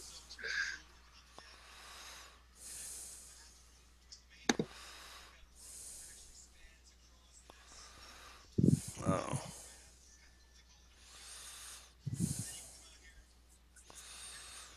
Dish, it must suck being old like you. Just saying. Let me see if this works. I don't have no files on this computer yet. Let's see if this works. And he drops Wow. out. Uh-oh. Really? Uh-oh. So we got 5 minutes left, unless he joins. That dillweed. Oh, there he comes. Hey, Mikey, wrong button. What's so funny? You disappeared. What, that I said it wouldn't work? Still didn't work. It's because you moved. When I move, you move. Just like that. Man, that's an old song. Right? We got a new station up here that plays all the old classic hip-hop, man. It's pretty awesome. Now, see, that would be a station I would listen to. Yep. It's less than a year old, I think. Man, they play all the good old Salt and Pepper and oh, good stuff. See, I could get that. I could listen to some of that. This new stuff is just no. Right. Not good. They don't even say anything half the time. Yeah. Well, you can't understand it if they are saying it. Hot damn, it still works. Or just started working. First it went to, it started out with stay off the streets and stay in school, kids, to I run these streets and I sell the drugs, to now it's I'm taking every drug known to mankind. Yep. All right. Now I can hear you. Now I'm happy. Oh, we're back? We're back. Okay. Did you get the send normal link? I sent normal link. Okay. All right. How's that sound? Any better? Awesome. I am. Thank you. But I'm just saying. Oh, you mean the sound's awesome. I got you. We could hear you the whole time. I know you could. I just...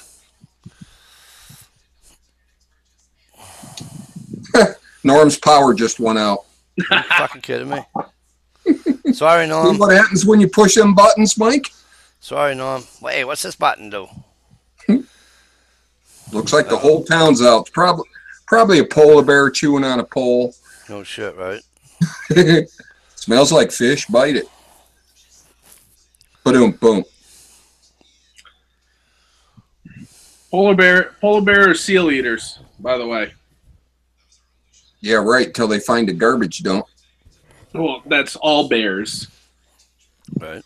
And actually, the bears, there's a couple of bears local around here because there's a pretty decent patch of woods not too like 50, 100 yards behind where I live. and it's open hunting too. But there's like 3 or 4 bear hanging around in there. There's one that the other day was walking up and down the road. We got one up in the campground I'm at. Well, it's not a campground, but you know where I'm at over there in Gilmanton. Yeah. And there was a report that one went through my cousin's yard, and his dog chased him out. So I'm thinking if a dog chased it out, it's got to be a very small yearling or whatever.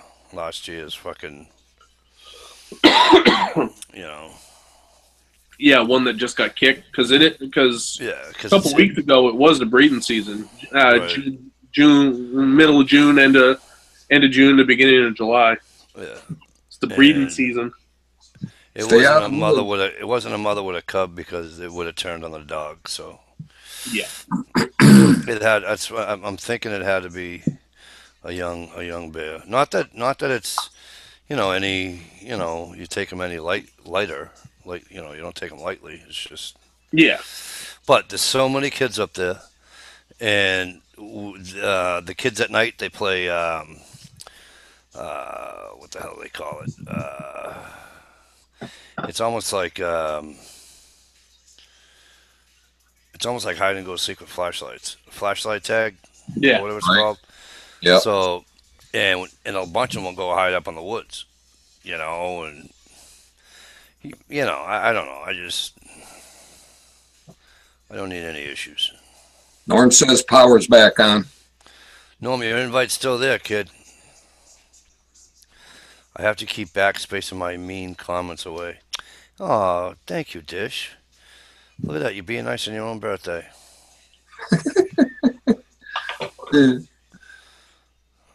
That's awful nice of you to do that, Miss Dish.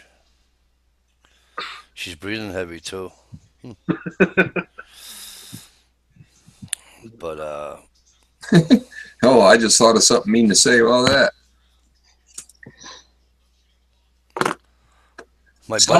My buddy had a passerby down here over his place in Drake.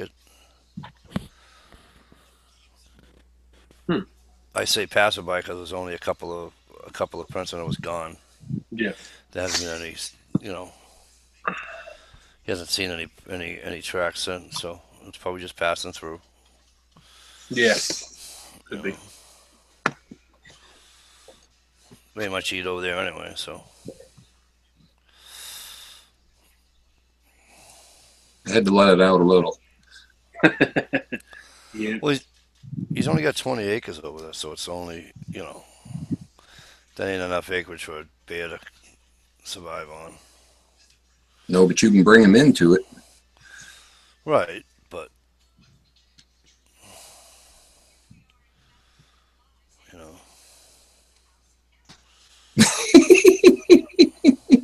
Does he have worms? Stop it.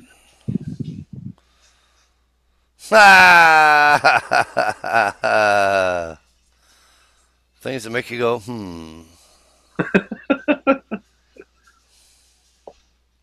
Stop talking about Uncle Cal. Who's talking about Uncle Cal?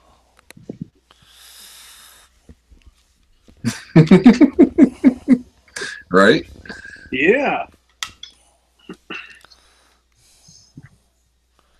Oh, good. My wife's going to pick me up a Mountain Dew. I'm fucking happy. I got a 12-pack of Moxie over there for you, Mikey. Yeah, here. Why don't I just eat a can of fucking... Michelle, what's that garbage you made me eat? Potted meat? Potted meat. Why don't I just get a can of potted meat and wash it down with a fucking can of Moxie? Yeah, there you go. I'll be throwing up for a week.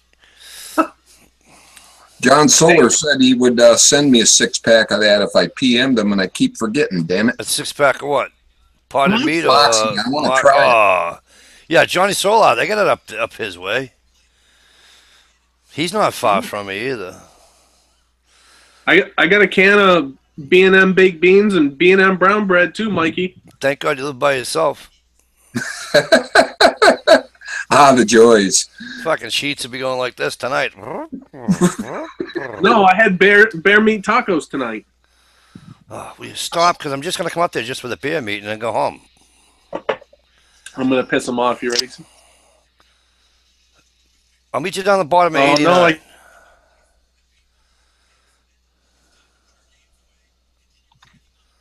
What the heck? What happened?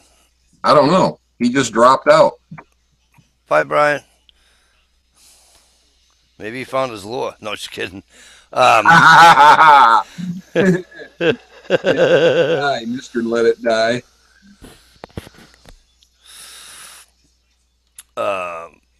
But yeah, we can't figure this chat out. What? With three northern guys having a good time. You know, it's not my fault the southern guys didn't come tonight. They're all invited. Yeah, I didn't even get a text back from. They're all invited. I invited everybody tonight. So, I don't know, Shell. How's the chocolate coming? You still legs deep in chocolate?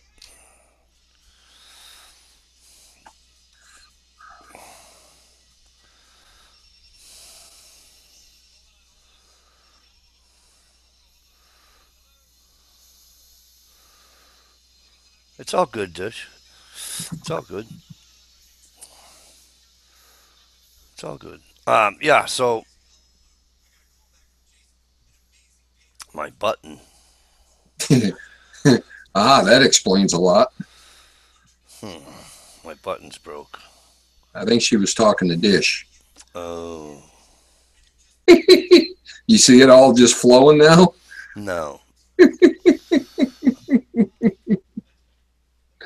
I'm not good at playing catch up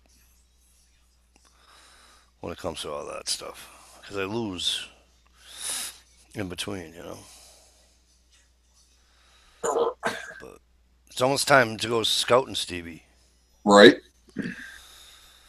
So my girls are up north this weekend. Cool. The wife's working 3 to 11 both today, tomorrow, and Sunday. So I think tomorrow I might take a ride over to where I hunt in Mass. Hey, just tuck in the pant legs and put the spray on. Oh shit! Keep them damn ticks off you. Hang on. Apparently, I can't unplug my computer. Dumbass. Gonna have a smoke while it reboots. Okay. So NH Sharper decided he'd unplug his computer. So while he's booting up, he's gonna have a butt. SKS, how are you? Good to see you. Too damn funny. Of course, I better not laugh. My shit might decide to update on its own. Right. Yeah. So I think I'm gonna do that, Steve. I think I'm gonna go out and do a little Scout 10. You know, I was thinking about this year totally uprooting my routine and go to a totally different area. Holy shit! You're like the third guy I heard say that this year. Really? Yeah, my kid brother, a guy at work, and my cousin. Well, my cousin's way up in New Hampshire, but still around here where I am, my brother, he wants to go to a different place. That's funny. I've been hunting the same 3 or 4 areas for 20 plus years now. Yep. And I got better hunting like 14 miles up the road. And I got a place up there I can stay if I, get in late or whatever, and I don't want to drive home the 14 whole miles. Right. So, yeah, just for a different view. Hey there, Norm. Hey, guys. Norm. How are you guys tonight? Awesome. Doing well. How are you? Your power back on yet? Yeah, I could go out anytime there. Had a big storm go through as a Stalker Steve. I sent him some pictures. Yeah, he shared them with us. It looked good. Well, good as in, if you like that kind of weather. Not good as it going over your house. But, Right over the top and rolled through pretty quick. It was pretty cool. Yeah, that was a hell of a storm, roll cloud there. It's like, holy. Yeah, it was crazy. Flipped over a bunch of planes at the airport. And whoa. Probably a microburst, no? I don't know. No. Just kind of that's a heavy wind to flip the planes over. Yeah, shear wind. that what it's called? Well, Flint I and think steel. they were just small planes. That's all. Hey, Flint. I know I talked to the fat man the other day. I should say last week he was on with us. I've been sending you invites, and I didn't know that you were a second shift worker. But you're more than if you'd like an invite, uh, let me know and I'll send you an invite. Go ahead, Norm. I'm sorry. No, that's okay. Um, Yeah, we were trying to figure out if a polar bear chewed one of your wires or something. Oh, it's funny how I get that all the time. Did a polar bear eat your buddy? Where is he? Here I am worried about a 200-pound fucking black bear that'll probably run before it even looks at me, and he's got fucking 1,500-pound fucking polar bears walking around like squirrels. Nah, I'm good. It's pretty quiet. Usually all this heat, they'll be pretty quiet lying somewhere. Yeah, they don't want to overheat themselves. Oh, I thought NH. Where'd NH go? He unplugged his freaking computer by accident. I'm trying to. I got everything rebooted now, so everything's like came on here at once. I'm trying to just clean some stuff up. No problem, Flint. I just want to let you know that you're one of those people that always has an open invite, and I haven't been on a chat with you in quite some time, and you know, and I know you got work going and all that, but I'm just letting you know.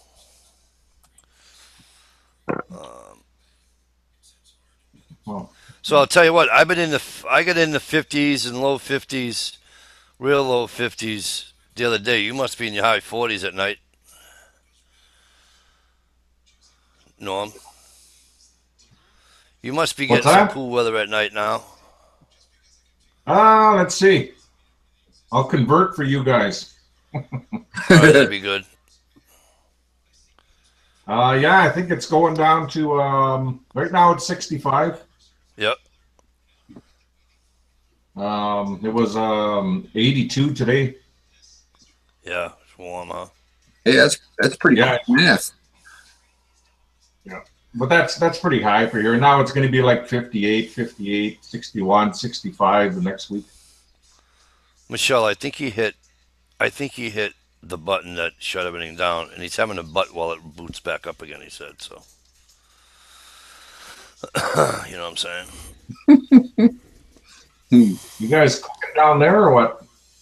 Yeah, it's not like so every much other now. day. Stevie is. I was cooking last week. We were in the 90s, high 90s, mid 90s, with humidity up the wazoo, and then it went right down to friggin' 50 degrees at night. But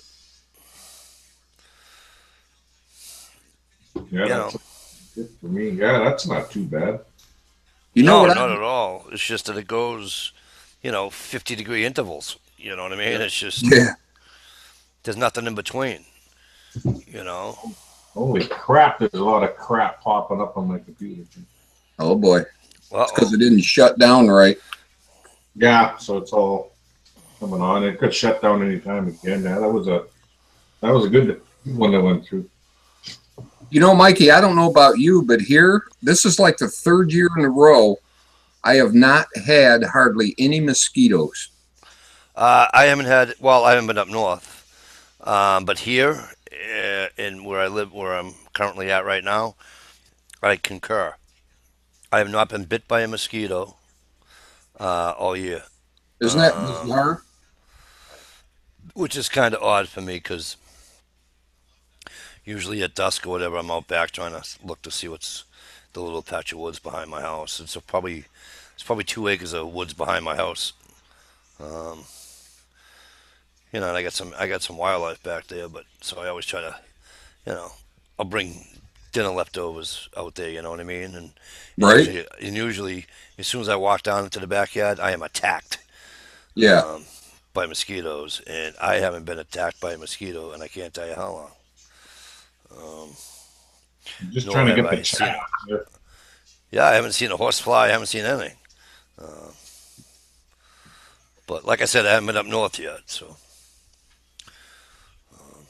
and we've had rain and everything else, so it's not like, you know. Yeah, us too. We're not really in drought conditions. I mean, we got swamps all over the place that are full of water. There we go.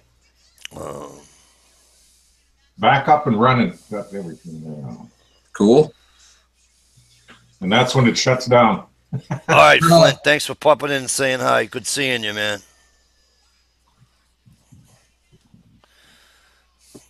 I think that song is Tainted Love, Michelle. Don't touch me, please. I cannot stand the way you tease. Oldies night. Yep. Just started it.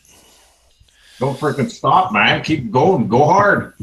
Just started. We were doing some old music earlier. Hey, I was just saying to Steve Norm that I think tomorrow I might hit a couple of places. Well, I don't know. I think I'll do two, but I'm gonna hit one of the places that I hunt and do a little scouting. Mhm. And no shit, I didn't sing that song, sweetie. And do a little scouting, just to get out there. And then Steve was saying, like the same thing my brother was saying, thinking that they may not hunt in that spot anymore. So I don't know. I like where I hunt. I call it the Ho Chi Minh City, or the Ho Chi Minh Trail, because there's one trail. It's always wet and it's always muddy, and dude, all you see is deer track, coyote track, and fox track. Cool. But when I get out there, like last year, and I think I might have missed it again this year, I never get my doe permit. Oh, that's something I got to do. I have to do I that. know, I always forget. Any strange mass die-offs for trees? I'll have to go look, PG. I'll look tomorrow, and I'll look what's in for the couple of acres that I have out back here. Well, it's not my couple of acres, but you know what I'm saying. The Right. couple of acres that are in the back. Yeah, other than our ash trees a couple of years ago, we haven't had anything weird. Although we're getting some kind of funky disease up in the top of the silver maples. Yeah, and we're up on the rain this year, PG. Last year we didn't have much rain, so that's what I thought kept the mosquitoes away. But this year we're good with rain. HRM, all right on, right?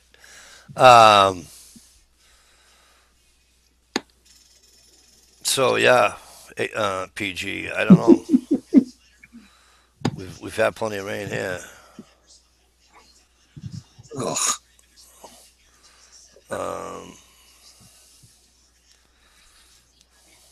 Hey, Brian. Hey, how we doing, Norm? Welcome back. Yeah. What do- Apparently, when my laptop is plugged in, it doesn't charge my laptop. Why not? I don't know. It still says my battery's on 0%. Huh. Yeah, it'll charge because I'm doing the same thing. Mine's always plugged in the wall. But I was going to show you my freezer full of bear meat and deer meat there, Mikey. You're just an to rub it asshole. in. Good. I'm glad that you kicked it out then. What an asshole. He is. He's an asshole because he knows I like bear meat. He knows I like beaver meat. And so all he wants to do is tease me and say, oh, I'm going to have beaver tacos. I'm going to have this. I'm going to have that. And here's the funny part, Norm, right? Here's the funny part. And you can see out in the comment section there, and you can ask Dish or Michelle, and you can ask Stevie. All right. I told people making fun of him because it was $8 lords, like old hag, old news, you know. And yet he wants to break my balls about having bear meat and beaver meat. So I think, I think I might have to do, Norm. I think I might have to, I don't know, let them commence and, you know. We could republish that video, bring it back up to date. I could show you all my fresh char and caribou in mine, but I'm not picking my computer up. Now, see, that's some good meat right there, caribou. I haven't had that in a long time. No beaver meat, just beer and deer. All right. Oh, that's right, too. You give yours to the hunter guy. Yeah, I don't eat rodents, Mike. You don't eat rodent? You haven't had squirrel? Squirrel's good. No. I've never tried squirrel. Squirrel's good.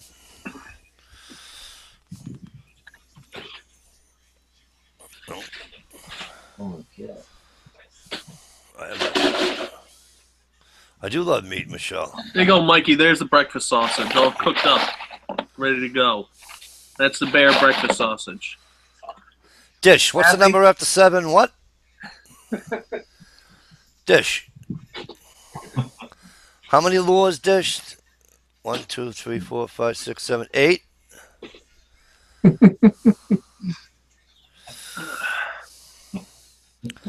Wow, you're mean to me, bro.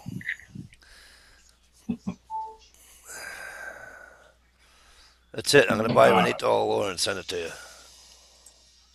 I don't think my headphones work on here anymore. Something happened to my computer. Uh-oh.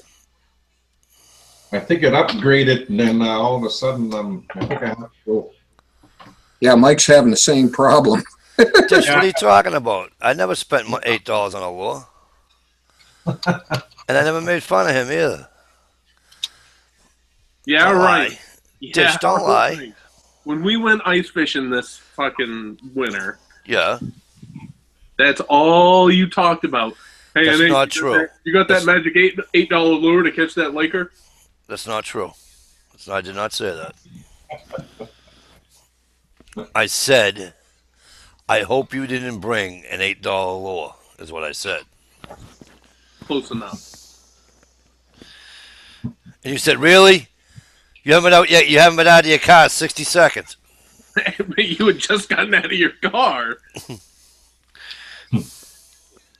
Poor Steve. Steve was working hard today, and I was fishing. Yeah, you dog. That made the day a lot longer. Yeah, that must suck how everybody else is working it. You're out fishing and doing everything nice and fun. Well, I worked that afternoon shift. By myself, sweating. Oh, it was terrible, Steve. See, I couldn't even get out on the water today, and I live across the street from it. I had to finish moving, so I did a couple of trash runs and storage unit run and all that good stuff. And then I gotta go back Sunday and finish up. Well, you're going to have to go get another frickin' kayak or something.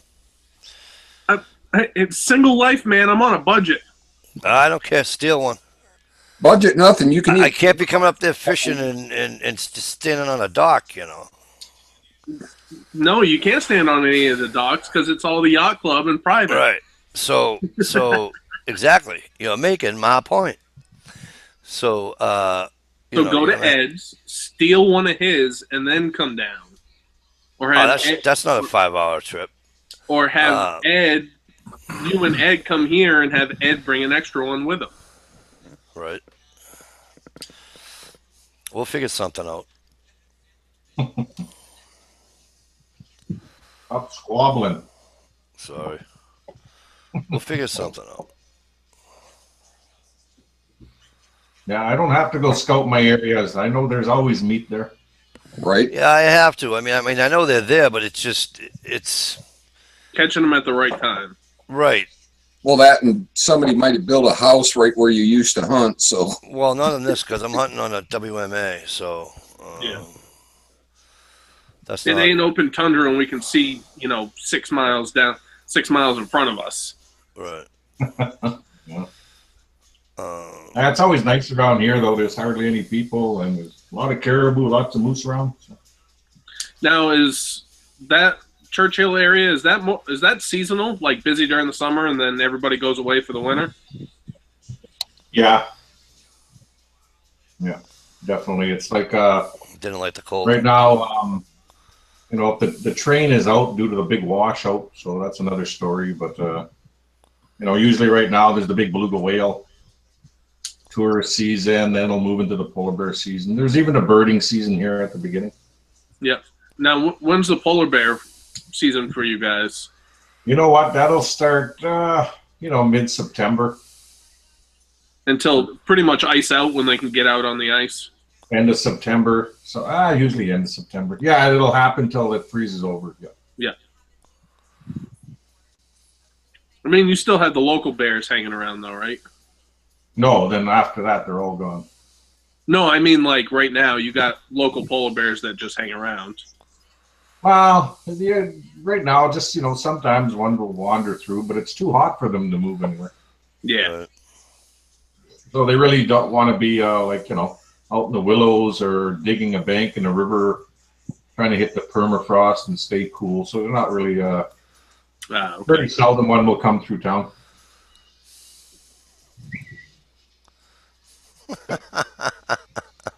You asshole.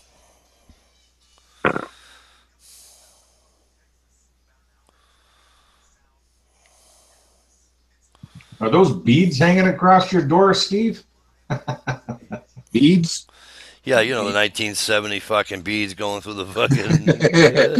Yeah, he went to Mardi Gras this year. You didn't know? He got himself a whole bunch of beads.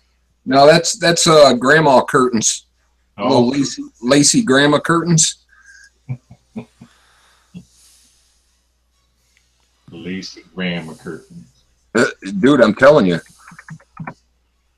I live in grandma's house.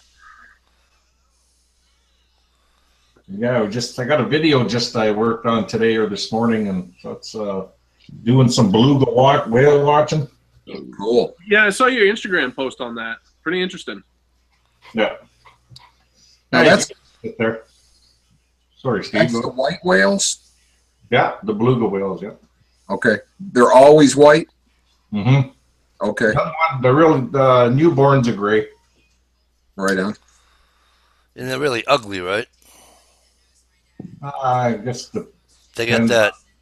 They got that. they always look like they're smiling. You're right. Yeah. They call them the canary of the ocean, the beluga, because they're so vocal. Yep.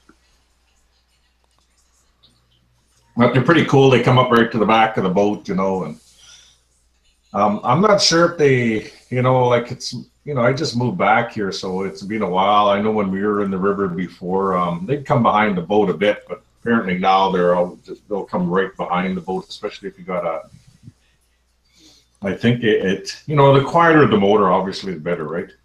So I think the 4-strokes are getting that a lot, and I got a 2-stroke, so and they really like the prop wash.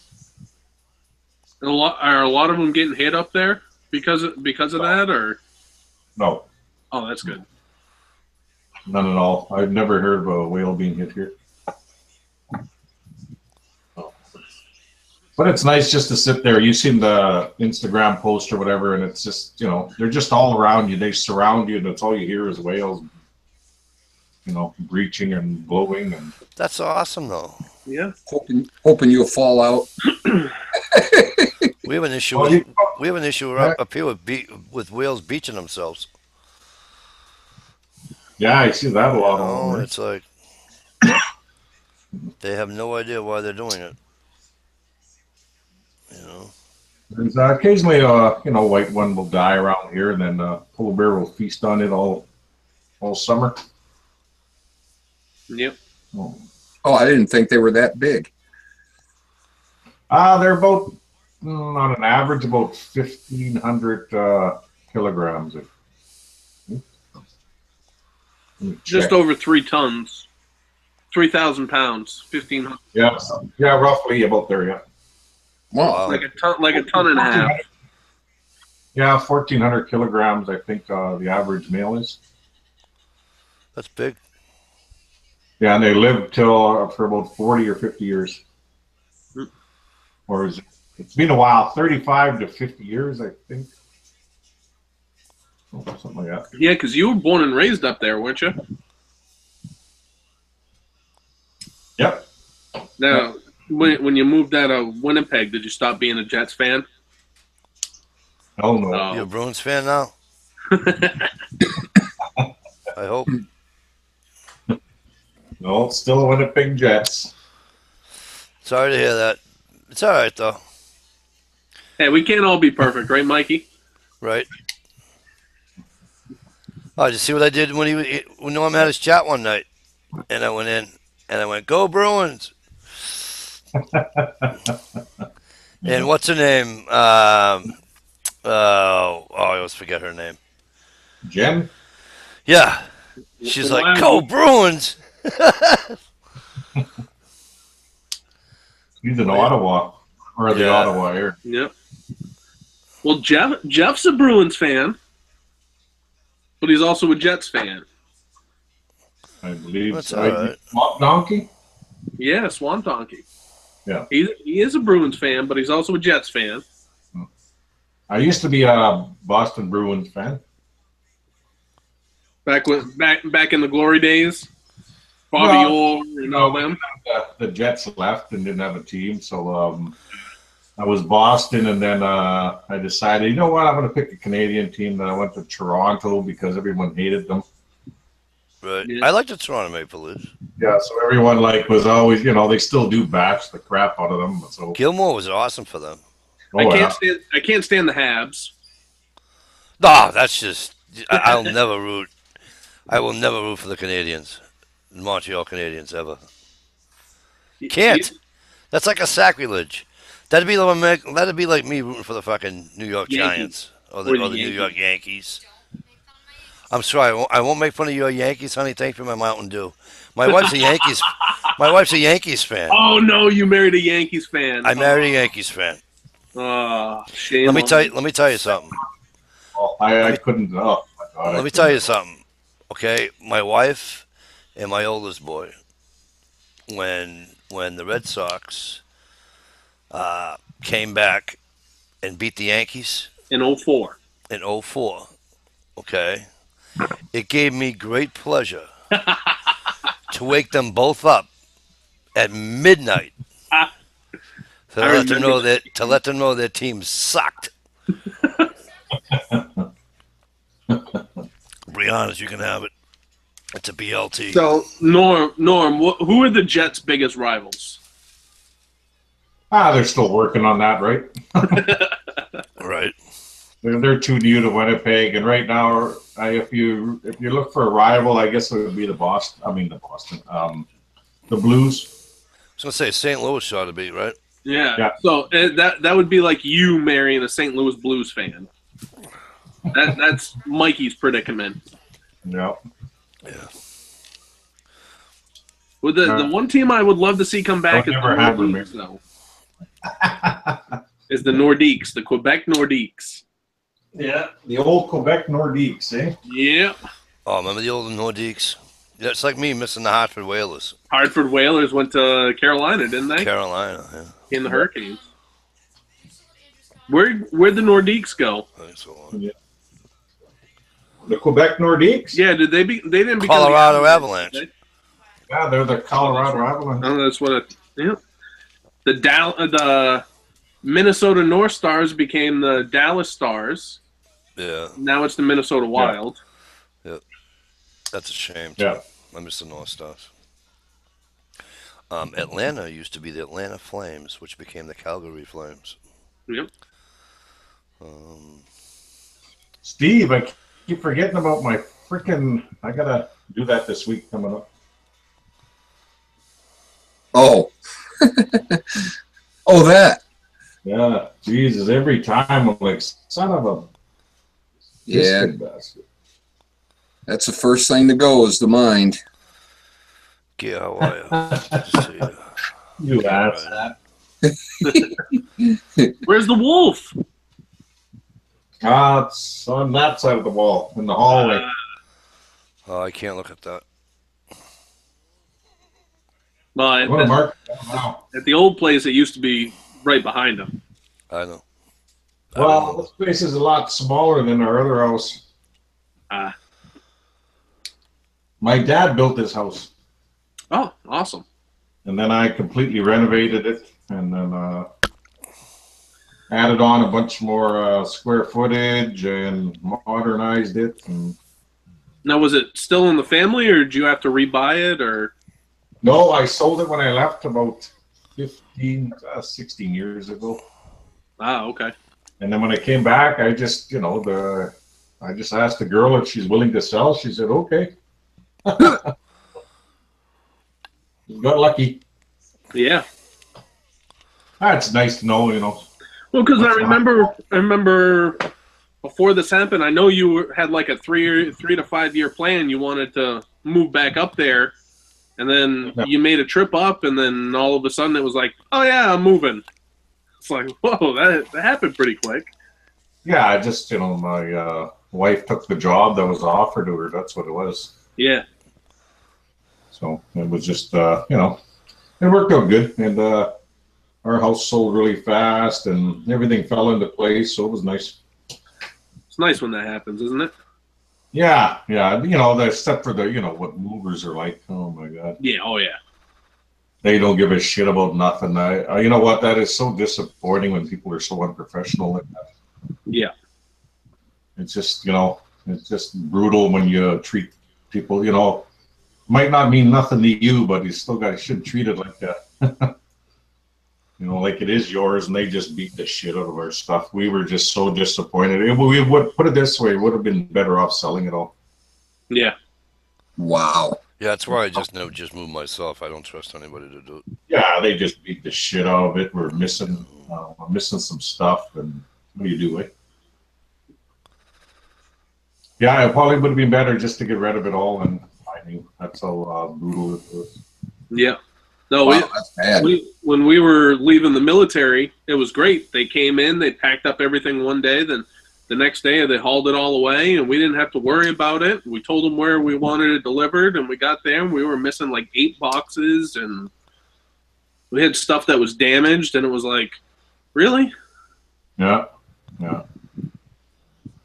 Yeah, no common sense in a lot of those movers, I guarantee you that. Yeah. It was like unbelievable. Yeah, I don't think they have a mover school they can get trained at. No, I don't think so. Now, how do they get it up there? Truck, or do they load it on the train? When I go build a deck for somebody, I don't forget to do the handrails and leave. Yeah, no shit. It's do your job, do it like a professional, and these people, oh my God, it was brutal. Yeah. Absolutely brutal. Yeah. How'd you get your name across there like that, Steve? On the video, the live chat that we're talking on, Yeah. get your little arrow dancing around and go over to the left side. Yeah. And there'll be a green circle with a toolbox. Yeah. Click on it. Okay. Then go over on the right. Did it open up that big white thing on the right side? Yeah. Okay, underneath the gray box, there'll be a little button on the right and a slider. Just click on that. It should turn blue. It says choose an account. Oh, it's because you haven't set it up before. Oh. Does it say lower third? It just says choose an account to continue on Google user content. Yeah, you might have to set it up. Yeah, it's just a button. And do you know about the internal chat? Yeah. Yep. Okay. Anyway, another time. Something happened there. Uh-oh, new stuff. What's this Right on, button double do? K. What does this one do? Poop. Yeah, okay. Yeah, I know about the internal one. Yeah. Well, that little banner across there, you can get custom ones too. Michelle made me up one, but I don't have it uploaded to my new computer yet. But yeah, this is all brand new, eh? Well, they used to have it on there a long time ago, and then it went away, and now it's back. Wow, yours is in red. Why is mine backwards? It looks right on this side of the fence. Ah, okay. Look backwards, you fucking asshat. But it is red. Yeah, you can change the color. Blue, red, green, and yellow. Oh, hold on. I got to go look now. Michelle, be nice, sweetheart. When it's on blue, you just click blue, and you can change it. I'm only being fresh, Michelle. You are being nice. I just, you know what I'm saying? Gooey's still trying to figure out how to get his computer on. Tell him I said hi, will you?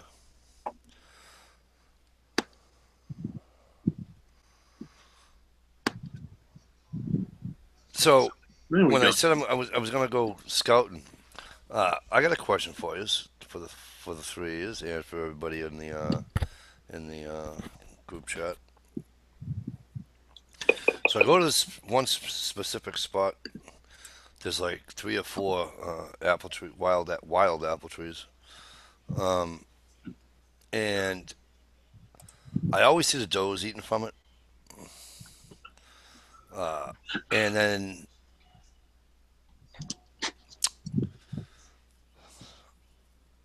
I'm trying to think of his name.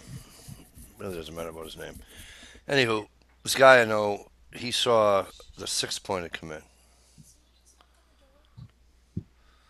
So he put his trail cam down there, and we have all the times on when these deer are coming in there. Okay, so we get in there after bow season, and we can still see the track coming in. But that buck, that 6-pointer, he doesn't come in. But then he'll get picked up on somebody else's trail cam down the other end. So how do I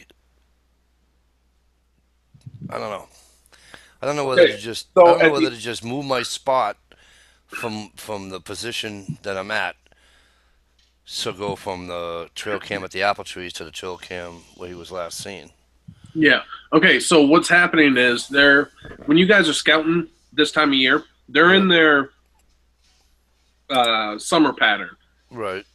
And then once hunting season starts, they'll go into their fall pattern, and they change what they do. Their food is going to change, what they're going to want to eat, this, that, the other. So, bow season would be primed to try to get that deer because he's still in his summer pattern. But in the fall time, you gotta. What else is there to eat other than the apples?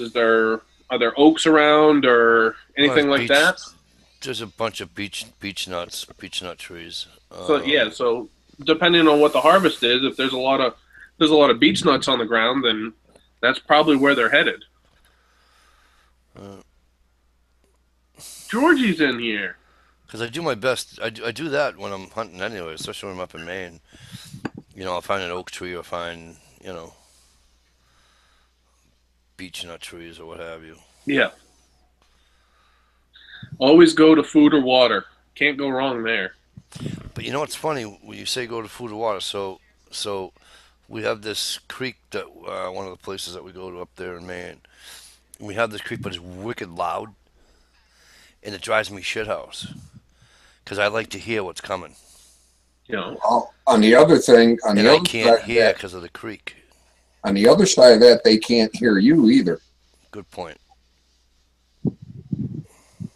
See, I'll sit by a creek and that gurgling to put me to sleep. Yeah, same here. It's like wolves howling to put me to sleep. It's the one thing I miss is stepping out from the old place, is stepping outside and hearing the coyotes say hoot and holler. I don't get that here. I get the loons. Yipping and yelling. Coyotes. My coyotes were going off the other night. They're a pain in the ass. Stevie, how big are your coyotes?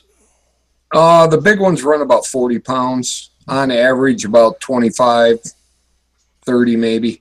Yeah, they're like About the 30, same 30. here. Yeah, they're about 30, 35 here, something like that. Yeah.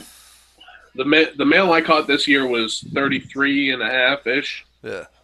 So That's about right. Yeah. the female was 24, 25, something like that. Yep.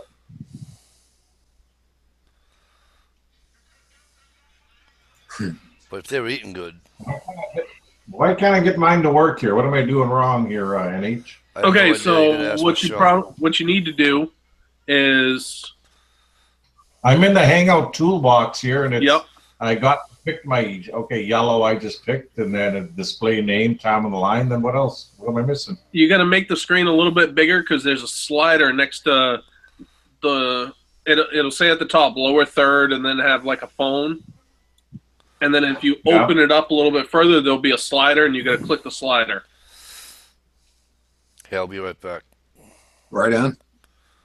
There's like a what there? A phone? On mine, there is. It says lower third, and then there's a picture of something. And if you put your mouse over that, it'll say mirror your video. Yeah. And then next to that, it's a little slider. Yeah. And you click the slider. I did that already. It should turn blue when you click it, Yes. or gray. Yeah, mine turns gray. Did you upload a picture, your custom overlay or whatever? Oh, no, I don't want an overlay. Nope, I don't want that. No, I Name. anything. Am I supposed to do a upload overlay? No, No, don't do that's that. for custom stuff. Yeah. Custom overlay? No, I didn't do that. So I moved it over, and So it should say display name, tagline, and then color, right? yeah. And then you have your color. And then above that, you should What's just the tagline? What's that? it would be something you type in underneath. Oh, and on the slider, you don't slide it over, you just click on it. Yeah, click it. It That's should what I click did. from one side to the other. I don't know. Not doing nothing. Stupid high-tech stuff. See, Tagline. you do that, and the tagline will put something underneath. Oh, ain't that cute?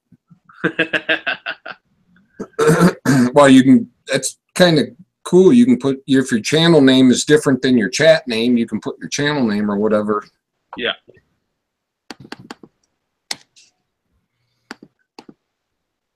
That's what the tagline is, that space underneath. Yeah, I figure that. But that's not, no, it's not doing anything. You slide it over, and then what happens? It's just supposed to come on? Yeah, mine does. You don't have to slide it, you just click on it. Yeah, I clicked on it, yeah.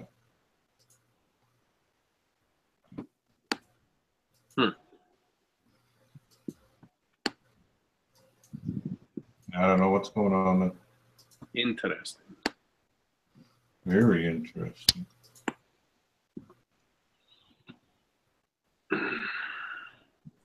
I gotta dig my hard drive out of my other computer and try to upload all my info if my hard drive isn't cooked. Uh-oh. Yeah. So I got the hard drive reader. I hope it works because I got a lot of videos and pictures I'd like to save.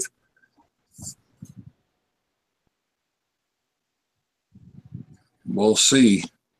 Yeah, definitely. Something else I got to learn What's that? how to run that and upload it and all that crap. Oh, yeah.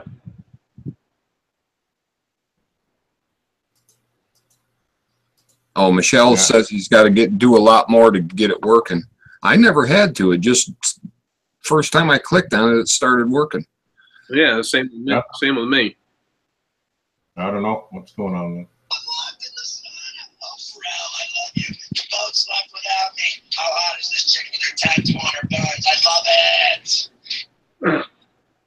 The hell was that? Oh, a Snapchat story from a guy who hosts sports talk show from 10 to 2. His name's Pharrell, and the show's called Pharrell on the Bench. And he does Instagram photo of the night of hot babes. And it's just him going through pictures and saying weird stuff. And he has the greatest voice known to mankind. Right. Oh, it's hilarious.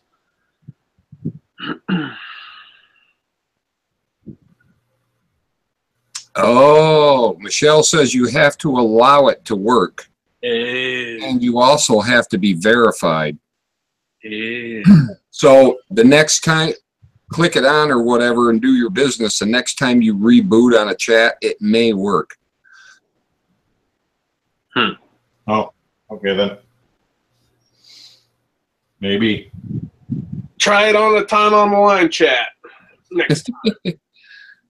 Yeah, next time. Trapper's That's chat. not a few more months. Yeah, when you guys bring that back, about December? Yeah, whenever the guys feel like it. Usually just, you know, get together and we'll pick a time. You know how it works. Oh, yeah.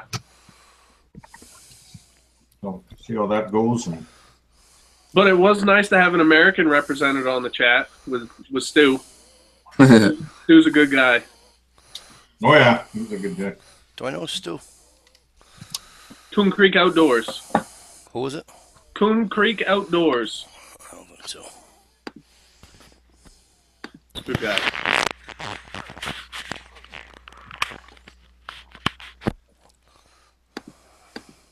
Sorry about that. He's Illinois trapper. Oh, really? Oh, Yep. Yeah, I still can't make any sense out of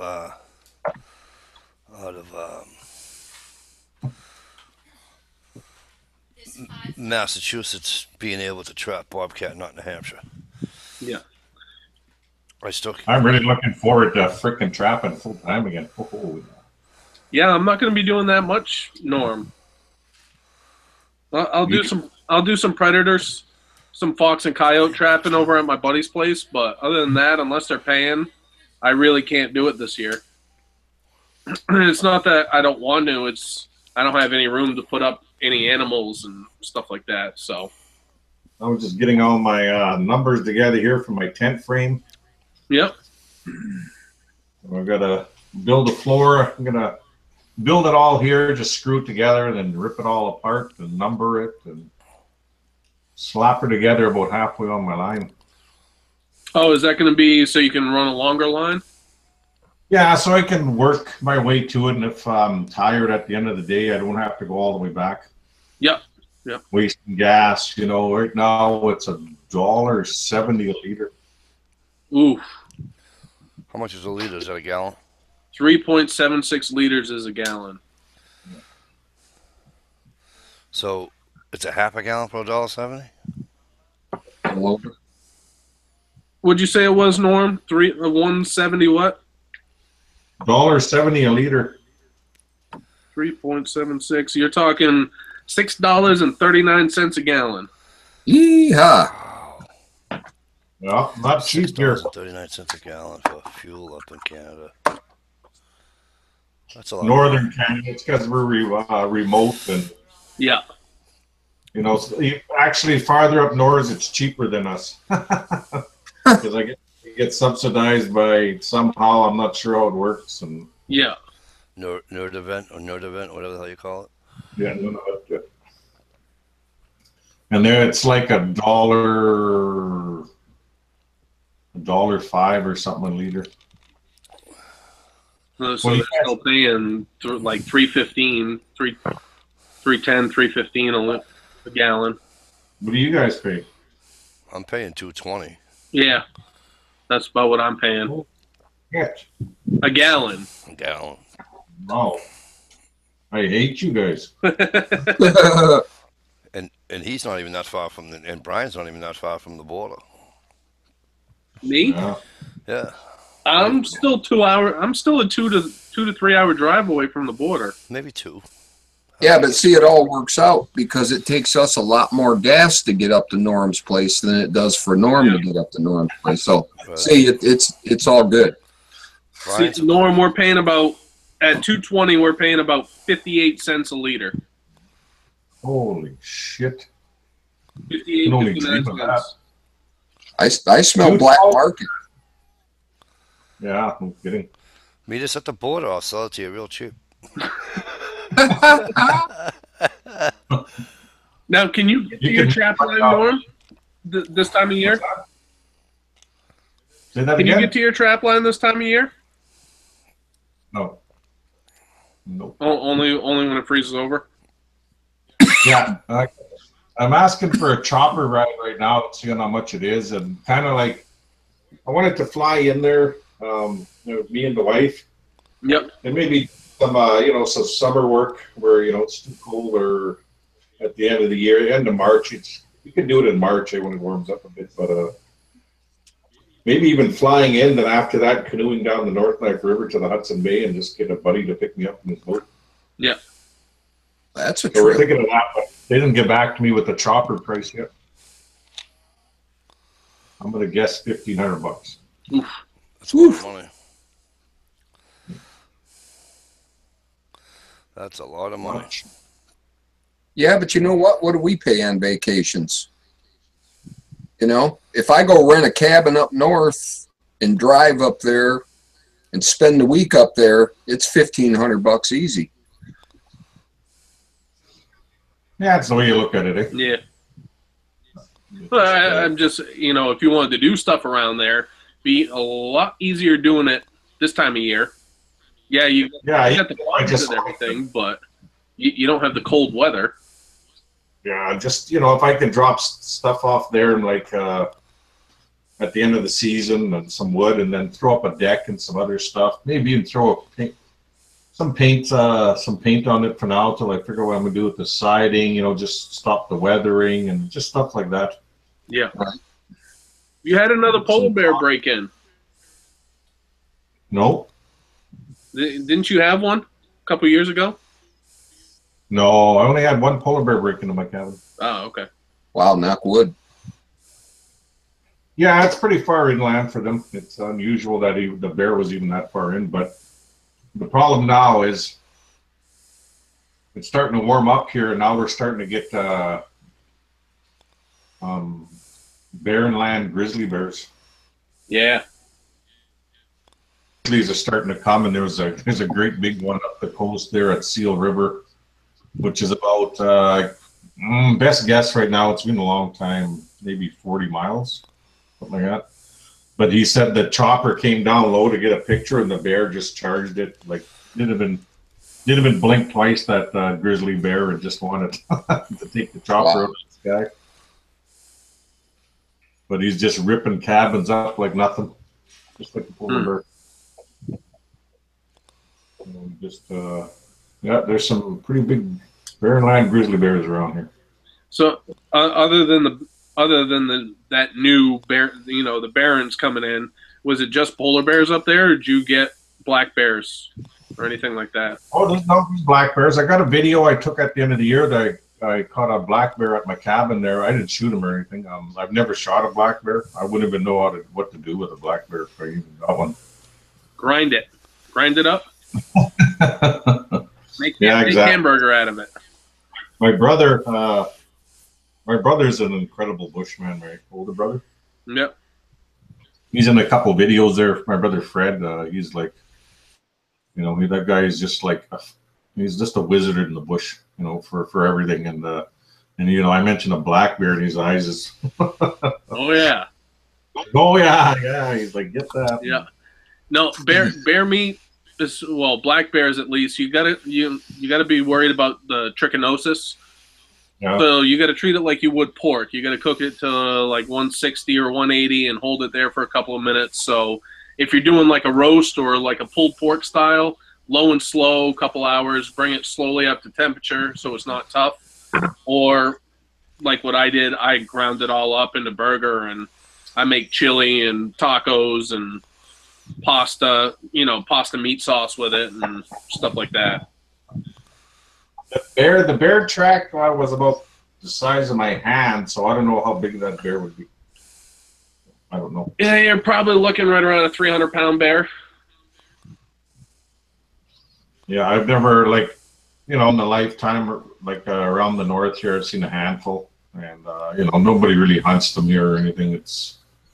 But I know not too far from here down south, they're pretty like with Dave Vandermeer, they go for a Yeah. while. He was like just jet black. I've never seen one really, you know, in the north here. And when I was down south, I've seen a couple here and there, but this one just seemed different with you know, like a thick, it looked like matted hair, but it, you know, it wasn't. Yeah. He just looked so freaking big and healthy. It was like crazy. But isn't Dave over in the western side of the state? Of the province. Province, yeah, whatever you got. He's no, he's more like central. Oh, okay. I thought he was more western, but Yeah, he's like center of the province and a little bit west. Yeah. I mean, I talked to Dave offline last year or so about, you know, pricing a hunt and what it would cost and all that stuff, and Yeah. a little too rich to travel to Canada for my blood, but No, also Yeah, too, I don't know if this is true or not, but Norm can help us out with this, obviously. I was told that as Americans, when we go to Canada, we have to hunt with a guide. yes, I believe so. Yeah. yep, 100%. If you are not from Canada, you have to have an outfitter. Right. And I'm sure that's not cheap. No. And I mean, Dave was very, very reasonable priced. He really was, but it doesn't include airfare. Yeah. Exactly. And the airfare into some of those camps is really what kills you. Right. Yeah. When you got to jump on a bush plane to get to where you're going, it's You not- can drive to Dave's. yeah. Look up, You fly Cormorant. in Winnipeg, and it's still what was it, like a 5-hour ride or 4-hour ride, Norm? What is it again? Was it 6 hours? I think. Yeah, something like that. Is he near you, Norm? If the track was running, yeah, it's not too bad. The paw, you know what, on the train, oh crap, I'm gonna say maybe a night and a day to get to him. But then the train's so freaking slow around here, right? Right. You know, it's the Tundra Express. You know, where all the freaking, you know, it's just all warped out of shape from all the freaking Tundra, and it's not the best shape, and it's you can sometimes it feels like you can get out, you might as well just run. It's how freaking slow it is. It's just terrible sometimes, and unless they keep upgrade or, you know, keep on it all the time, it just turns into a very slow train. Yeah. Right. Yeah, literally, it feels like you can get out some spots and just walk along with the train. Yeah. I like how you say, well, it's not too far, maybe a night and a day on the train. Yeah, but for you guys, you know, what do you guys got? Super highways right across that country? Every zigzag every which way, but I can get on a train here and be at the bottom of the country in 18 hours. Yeah, exactly. So you just have to get on the train and come by Trapline for a week, Steve, and then you can check it out. Oh, that'd be awesome. It'd probably take me, like, if I were to go, because I'm in Boston, you know, I'm in Boston, so if I was going to go out to California, it'd take me about 6 days, 5 days to get there. To drive. Yeah. Yep. Yeah. From where I am right now in New Hampshire, if I wanted to drive to Miami, Florida, it's 24 hours. Right. Daytona or Miami, it's right around 24 hours. The wife heard me talking about the train. She goes, "What train?" Right. That'll probably be the same amount for you to get to Norm's, Brian. What's that? The drive? Hey, Peanuts, guys. You can drive from here, brother. Thanks for coming in. Drive about 11 hours. What's that, Norm? You can drive about 11 hours The farthest you can drive, I wouldn't go to Gillum. It's not the best road there, but it's not that bad. But like, say if you drove to Thompson, then you jumped on the train. You know, it's a couple nights on the train. What? We couldn't. You couldn't drive. You couldn't drive. We couldn't drive to you. Nope. Nope. This is an isolated community. It was train or plane. Now there's no train anymore since that they got all washed out. Nobody wants to pay for it. so you can only fly here right now. So it's cheaper to take the train, but it's going to take a couple of days to get there, basically. Right. Or it's $1,500 return from Winnipeg. Oh, Yeah, oh 14, man. 14 or 15, I believe it is. Need to get a truckload of trappers and a bunch of cedar logs and go fix that damn track yourself. Freaking engineers. Yeah, it's just a big freaking shit show right now with the politicians and that track and on tracks from Denver there. And Wow. just a big freaking clusterfuck. Yep. It's always good. Yeah, it's just absolutely brutal. It just, you know, too much to go into, but, you know, if they would fix it, all the headaches would go away. Yep. Meanwhile, the little guy pays the price. Yeah. You know, from all the groceries now, shot way up. Like, I think milk, last time I looked, was $10 for 4 liters. Whoa. A package, like maybe it was a 2-pound package of hamburger, which I don't buy anyway. It was $20. Wow. I can't remember, but some things they're subsidizing, but it doesn't make no sense because I think what the store does is it pops up, takes the money from that they're getting for being subsidized, and they're freaking just jack their prices up, and there's another paycheck in their pocket, right? Right. So it's that's what it seems like to me anyway. And all the products that Northern Store brings up are just fucking garbage. Like, you know, some of the things I noticed when I moved north, you know, from the south was, you know, for like something small, like I was doing dishes. We didn't have the dishwasher, you know, we were used to it, and then but we still had the soap down south, and you do a little squirt and you do your dishes, right? Well, I noticed here when I got here from Northern, I bought the same one. But I realized I had to put a ton of the soap in to use it. And I thought it was just me, you know, like I haven't washed dishes in a while or what the hell. Then I asked somebody else, they said, yep. And no, I'm sorry, I was talking to somebody about it, but we ordered down south, we found a place, it was free shipping. And we got the exact same soap, and there you was, one little squirt like before, and you're doing dishes, right? So what they're doing is they're buying garbage and they're selling at really high prices. Or they're buying the good stuff, draining half the bottle and watering it down. I said that too. You know, they could possibly be watering it down themselves and shipping it up like that. But it's definitely, and that might not mean anything to anybody else. But why should anyone have to go through all that crap? You know, you got to use twice as much, right? And it's 3 times the price. Yeah.